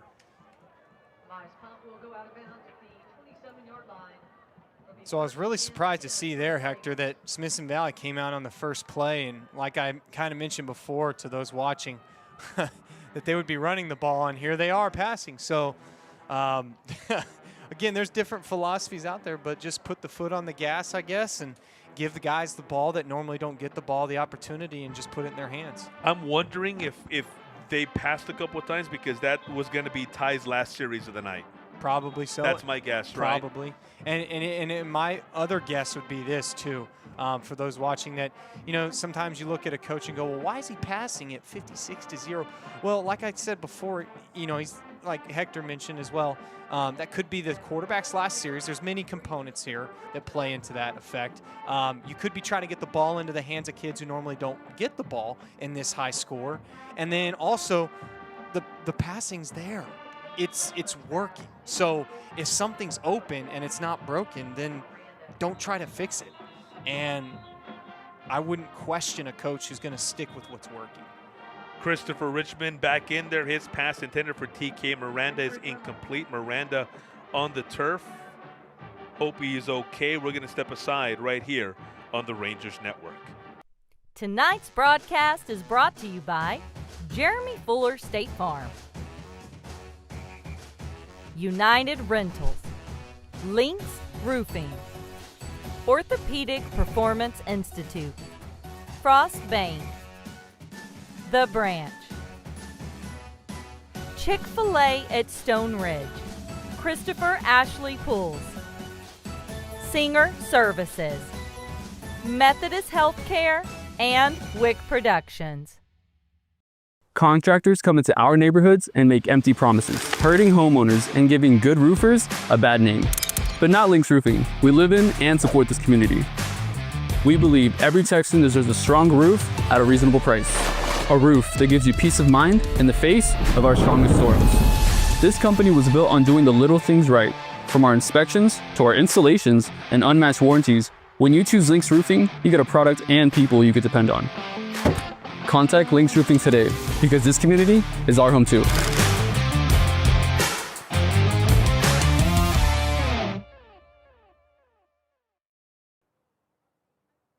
Great to see TK Miranda, wears number 15, walk off the field on his own power. You see the shot there. Football contact.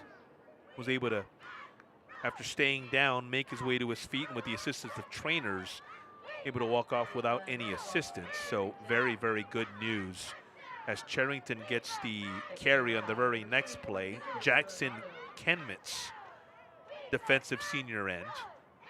Yeah. The stop for the Rangers.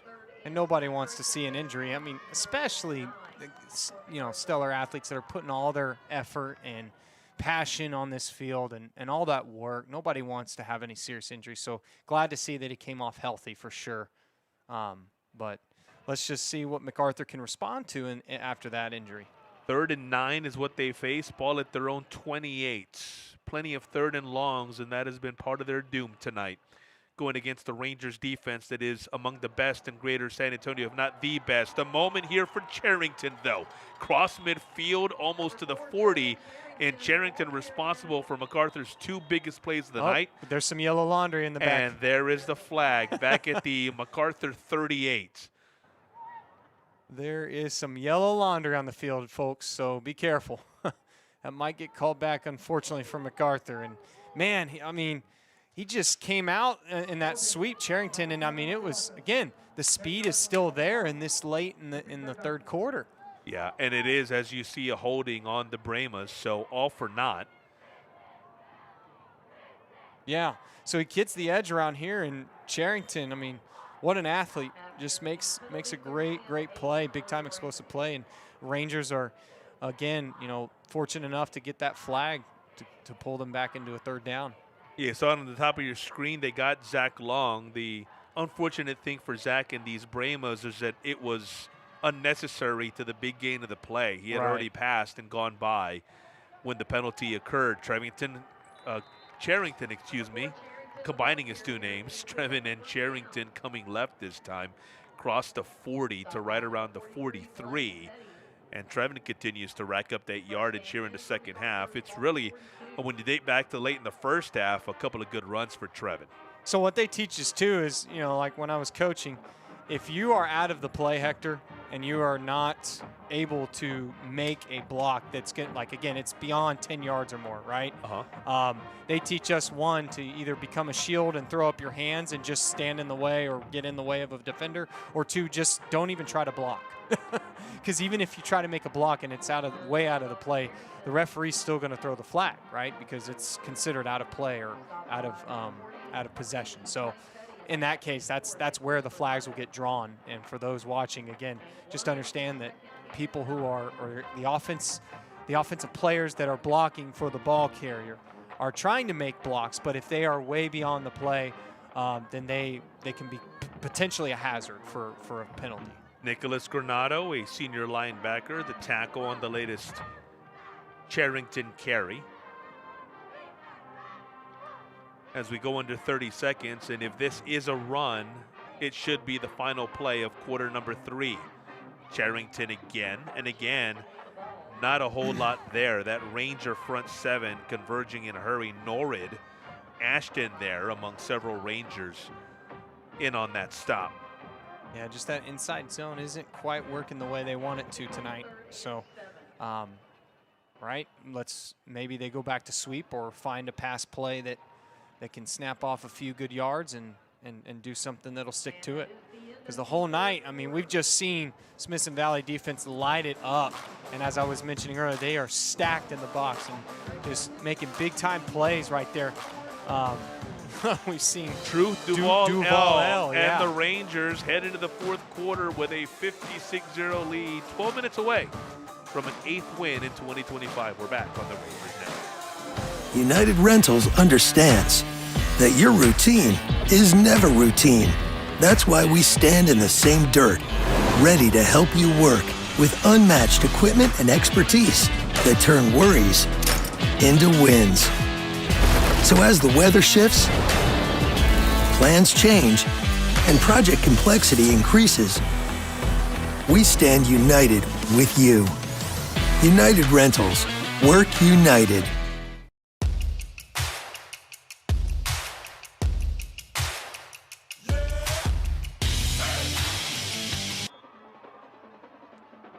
Third and 8 for the Brahmas to start quarter number 4, down 56-0 to the Rangers. Nice movement again. It's Trevin Charrington, the big play guy for MacArthur, getting a first down, one of the few for the Brahmas. By my estimation, I think only their 3rd first down tonight at the Ranger 40 now.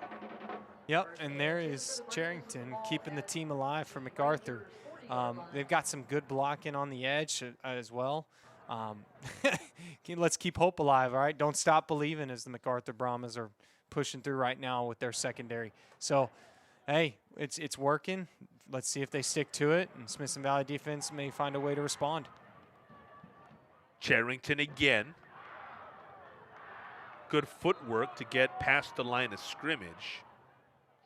Down at right around the 40-yard line. Credit Nicholas Granado again among the tacklers. Yeah, and so we see that tight end number 44 right there. We pull his name up. Pardon me here, Hector. Noah Vaiello. If I say that wrong, you can correct me. No, he's good. He's made a couple of plays tonight for these Brahmas. Yeah, but he had a really good block on that last play, and I was just watching that. Got to pin the defensive end inside, and by pinning, I mean he gets his hips turned just right and angles his body to where he creates that hole to open up for Charrington there. So again, Charrington, a bit of a broken record here on this possession. Granado again on that stop, Christian. Big time plays that we're seeing made by Smithson Valley defense here, keeping them on a 3rd and short. And if the ball gets turned over, I mean, we're looking at a game that's nearing down to 10 minutes in the 4th. Smithson Valley should theoretically, in theory, try to run as much time out. George Chinney in on that last stop. Ranger linebacker, he's a senior, whistles before MacArthur can go on 3rd and 3. Let's see what the yellow laundry is this time. Ball starts, so 3rd and 3 is going to become 3rd and 8. Yeah, there's that step. That's crucial, right? Dang, you hate to see that. no matter which team you're coaching. I mean, it's just those are critical errors, and they're small, but the small details add up. I mean, just ask anybody. How do you get to the top of a stairway, or how do you get to the stairway to heaven? You have to take one step at a time. So each little step matters because those things add up to the big thing. Charrington, a first down, screen out of the backfield. A lot of room in front of him, took advantage and gets inside the Ranger 25. Yeah, and to me, a screen pass there looked like the offensive line kind of got caught up with the defensive line because, in theory, or for those sports people who don't know what a screen pass is, essentially the offensive line is going to ditch their current assignment or leave where they're blocking and try to go out into the field and make a block for the running back, who's then going to turn around and catch a pass for a big play, hopefully. Charrington, after some good blocking, now across the 15, Christian. Near the 15 at least, and near first down yardage again. Yeah, we love that. That's an out. That play right there was beautifully designed. We see the tackle and the guard pull out, so it's almost like a play side counter. And they pull out and make some blocks and look for some linebackers to the next level. So good job, MacArthur here, moving the ball downfield finally. Charrington breathing a bit heavy, and who can blame him? He's gotten the ball on the last 8 plays for the Brahmas. Make it 9 up the gut, touchdown from 15 yards away, and MacArthur is on the board. And so there you go, Hector, right? We talked about keep grinding away. The tactic there is, keep running the same plays over and over, and they keep pounding the ball, pound the rock, and eventually they break through on one of these. So there you go. MacArthur gets their first score of the night, and that makes it 6-56 and sets them up for a point after attempt here. For Charrington, it is his 3rd rushing touchdown of the season.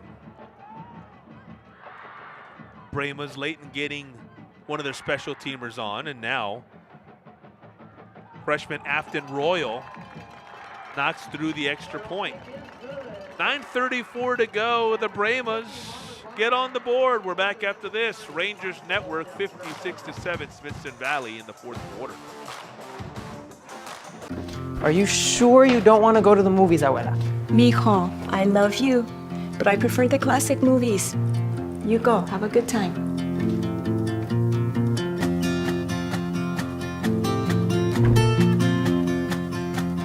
What's this? Just come with me. Oh, ay, mijo. Your choice, Abuela. GVTC, connecting you.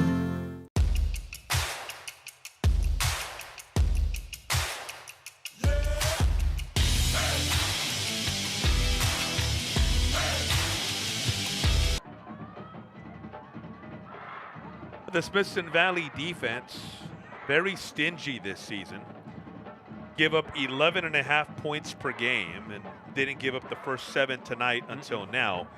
But there's some context to that, Christian, because as impressive as that is, only giving up 11.5 points per game, mind you that as we talked about in the first half, a lot of their games are 49-0, 45-0, 56-0 in the second half, and so their reserves will get a whole lot of time. And not to knock on the guys who come in after the starters, but it's not like the first stringers for the Rangers on either side of the ball, but in this case we're talking defense. It's not like they're playing the entire 48 minutes. And so because of that, it's awfully tough to get a shutout.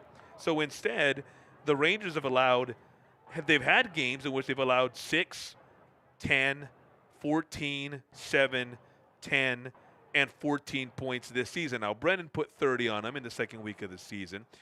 And in another game, Piper was able to get 17 on them. But aside from that, those are the outputs in terms of scoring that this Ranger defense has held opponents to.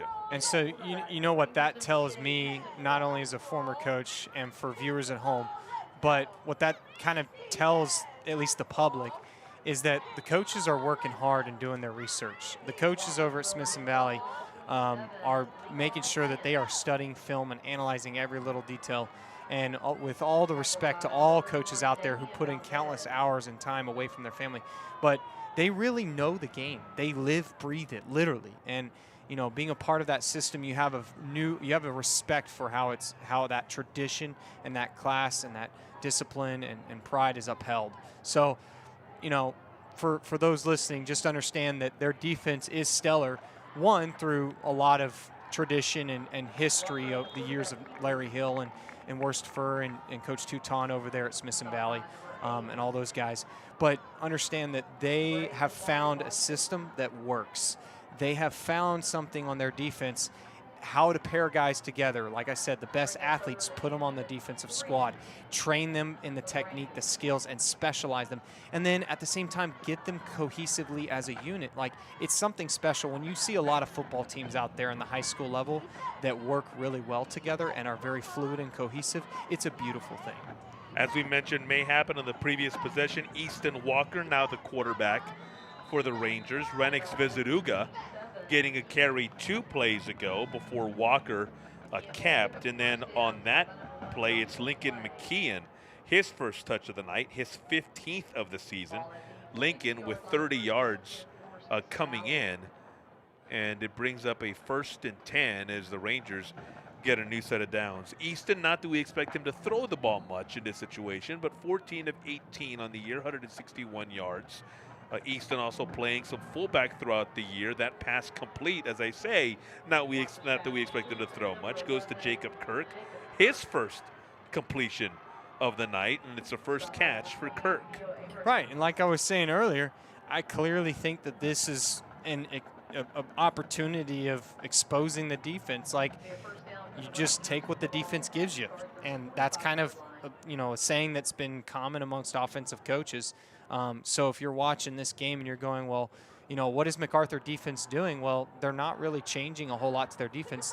They're just trying to play football, and they're leaving some weaknesses, and the short game for pass is wide open. Kirk's 5th catch of 2025. McKeon with some room. Look at Leon go past the 20 and toward the 15. And then we run the ball and stretch again. Smithson Valley is known for that stretch play, right? Which stretch again, it means we're hitting or running to the outside tackles position and tight end. And as soon as that hole opens up, I mean, if you can cover all the guys, theoretically, stretch is a deadly run play. And you can make a lot of progress off blocking the 1st and 2nd level players, which is the defensive line and linebackers. McKeon came into this drive with 30 yards rushing on the season. He got 30 on that previous play alone. Here he is again, a couple this time to the 12. So 3 on 1st and 10 to bring up 2nd down and 7. And that time there, it looked like, I think it was Jake Bonham was on that tackle there, along with the other group of MacArthur Brahmas who surrounded the ball. So good job on their part, right? Kind of putting a stop here on that 1st down play that could have been a dagger to the heart for them. Jake Bonham wears number 96 for the Brahmas, 63 tackles coming in. Their leading tackler to start the night, a young man who's getting a couple of looks to play at the next level. McKeon dancing his way toward the 5-yard line, stopped at the 7. It'll bring up 3rd and 2. Yeah, that time Michael Campos, I believe, on MacArthur, read that play really well, and he just targeted the key ball player and made a good tackle. So good job and props to him on that play. And Smithson Valley, they're 3rd and short here in a red zone situation, which red zone terminology for us is, as football people, is from the 20-yard line to the end zone or scoring area. And I'm thinking probably either pass this or run the ball. On 3rd and 2, McKeon trying to fight his way past the line of scrimmage, but that Brahma D, nice job. The aforementioned Jake Bonham showing you why he might have a chance to play at the next level. D2, NAIA, those types of schools interested on a young man who, along with those 63 tackles, included a sack this season, and there a tackle for loss. 4th and 2, the Ranger offense on the field. And so in this situation right here, again, even when you're in the red zone and you're up 56-7, it's still strategically smart to go for this on 4th down. Fake the pitch to McKeon. Easton Walker keeps, and the Brahma defense coming up. Again, it's Bonham. A man possessed on these last 3 plays. So good job, MacArthur, putting a stop there on that play. And like I previously just mentioned, okay, so talking a little bit of football strategy for those that are going, well, why didn't they just kick the field goal on 4th? Well, here's the thing, okay? Again, statistics don't lie. And to talk to those folks to help you understand the game better, this is really a common assessment of, okay, it's 4th and short, we're inside the red zone. If I'm a coach, I'm thinking it's not a bad choice to go for it, because here's why.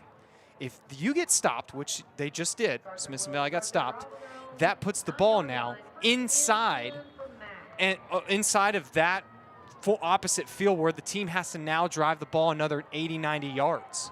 And that makes it harder for the opposing team to score. Not to mention the context of the game, right? Like, why add more points when you don't have to? Right. The counter to that is, well, as the backup quarterback is back in, Turner Schwartz on the keep. Fantastic play by that Smithson Valley defense. And again, running to the ball, getting there in a hurry. It's George Cheney, aforementioned, making the stop. But to continue that thought, Christian, is yes, you might end up scoring on the touchdown, but no one's going to fault you for simply running the play and literally running the ball while running a play. You have to run the play. Yeah. If you happen to score on it, oh well. You know, you're not trying to run up the score, you're just running a play, as opposed to when you're sending out a field goal, you're intentionally looking to get points right there and then. There is no other reason than to trot out your kicker in that situation. Oh, and by the way, you give your guys another rep, right? Yeah. You give them in a game-type situation, guys who normally don't get a chance to play. You give them another rep. And so totally with you. It makes all the sense in the world there to go on 4th down. On their end now, the Brahmas facing a 3rd and long, 14, with under 3.5 to go from their own 5-yard line. And you can see right here the Smithson Valley defense in the back, the backs right here, safeties and corners are in a cover 4. So that's 4 men playing deep. They're just trying to prevent the pass, and obviously MacArthur's going to run it. But again, that situation, 3rd and long, most coaches are going to understand, let's not give up the deep ball. Kyle Johnson in on that stop at the very end. Shaden Davis getting into the act as well. And a 4th down coming up for the Brahmas.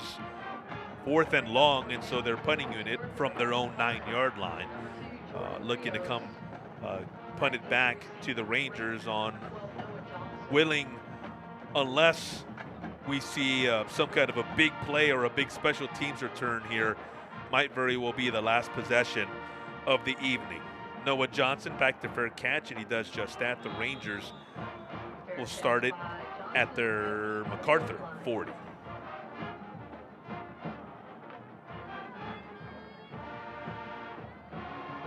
For MacArthur, tail end here of a season, it's been a bit of a tough one for him, as mentioned throughout the broadcast. Head coach Jordan Ricker in his first year after coming over from Alamo Heights. An alum, they started the year with a 12-7 loss to Lee. Holmes got them 20-13 the following week. Veterans Memorial 33-0. Then the beginning of district play, New Braunfels 35-7 over Mac. Wagner 21-7 against the Brahmas. Victoria East 43-7. Champion 35-6.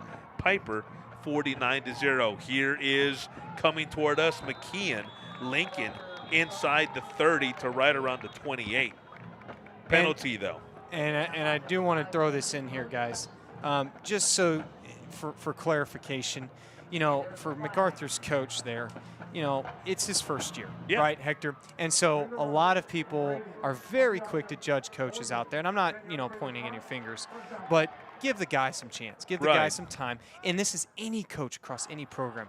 You got to allow some stability to happen and the ability of more than just 1 year, because if you're looking for instant results, which is what the college football world is nowadays, I mean, we saw it with the LSU coach.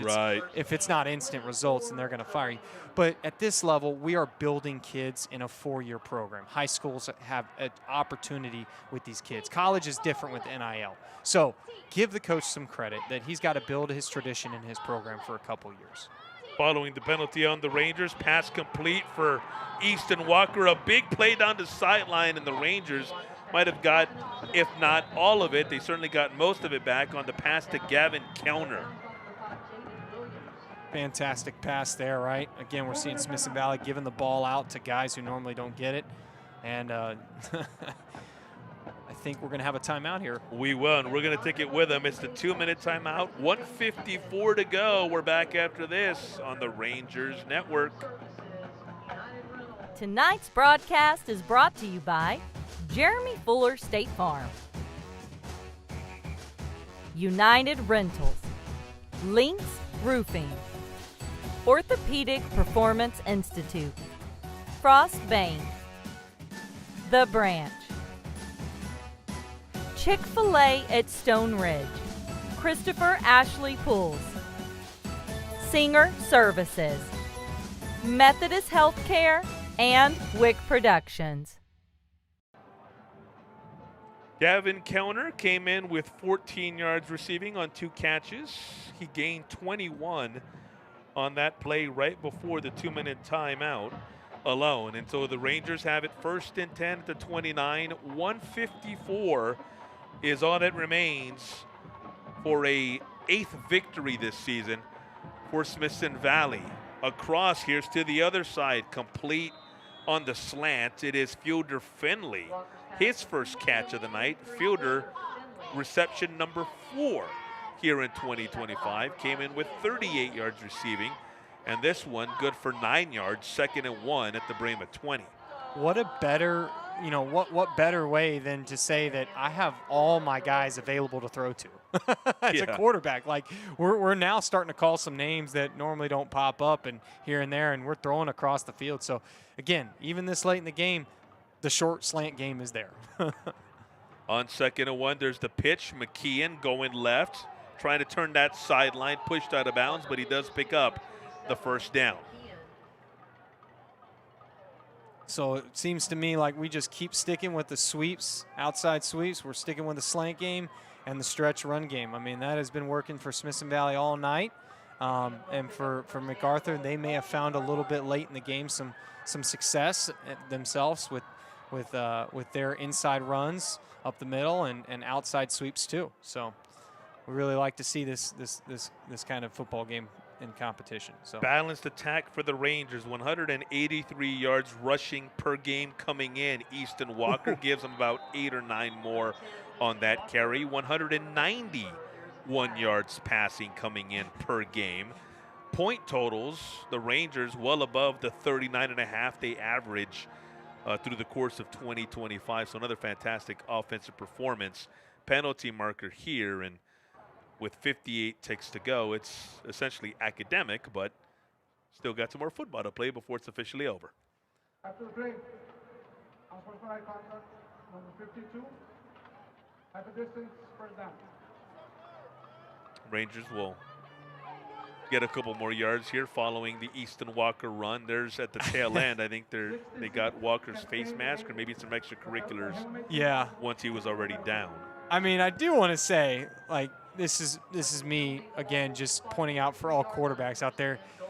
Some people like to call us prima donnas, okay, Hector? and I can agree that there are moments where we seem like we are a princess in the pocket, as we call it. But I love a good quarterback, and we love to see a quarterback with some physicality there, just like Easton Walker had. I mean, he lowered his shoulder right into that linebacker, and even, heck, I even did that myself too when I played at Smithson Valley. I actually ended up dislocating my shoulder, unfortunately. Oh, my.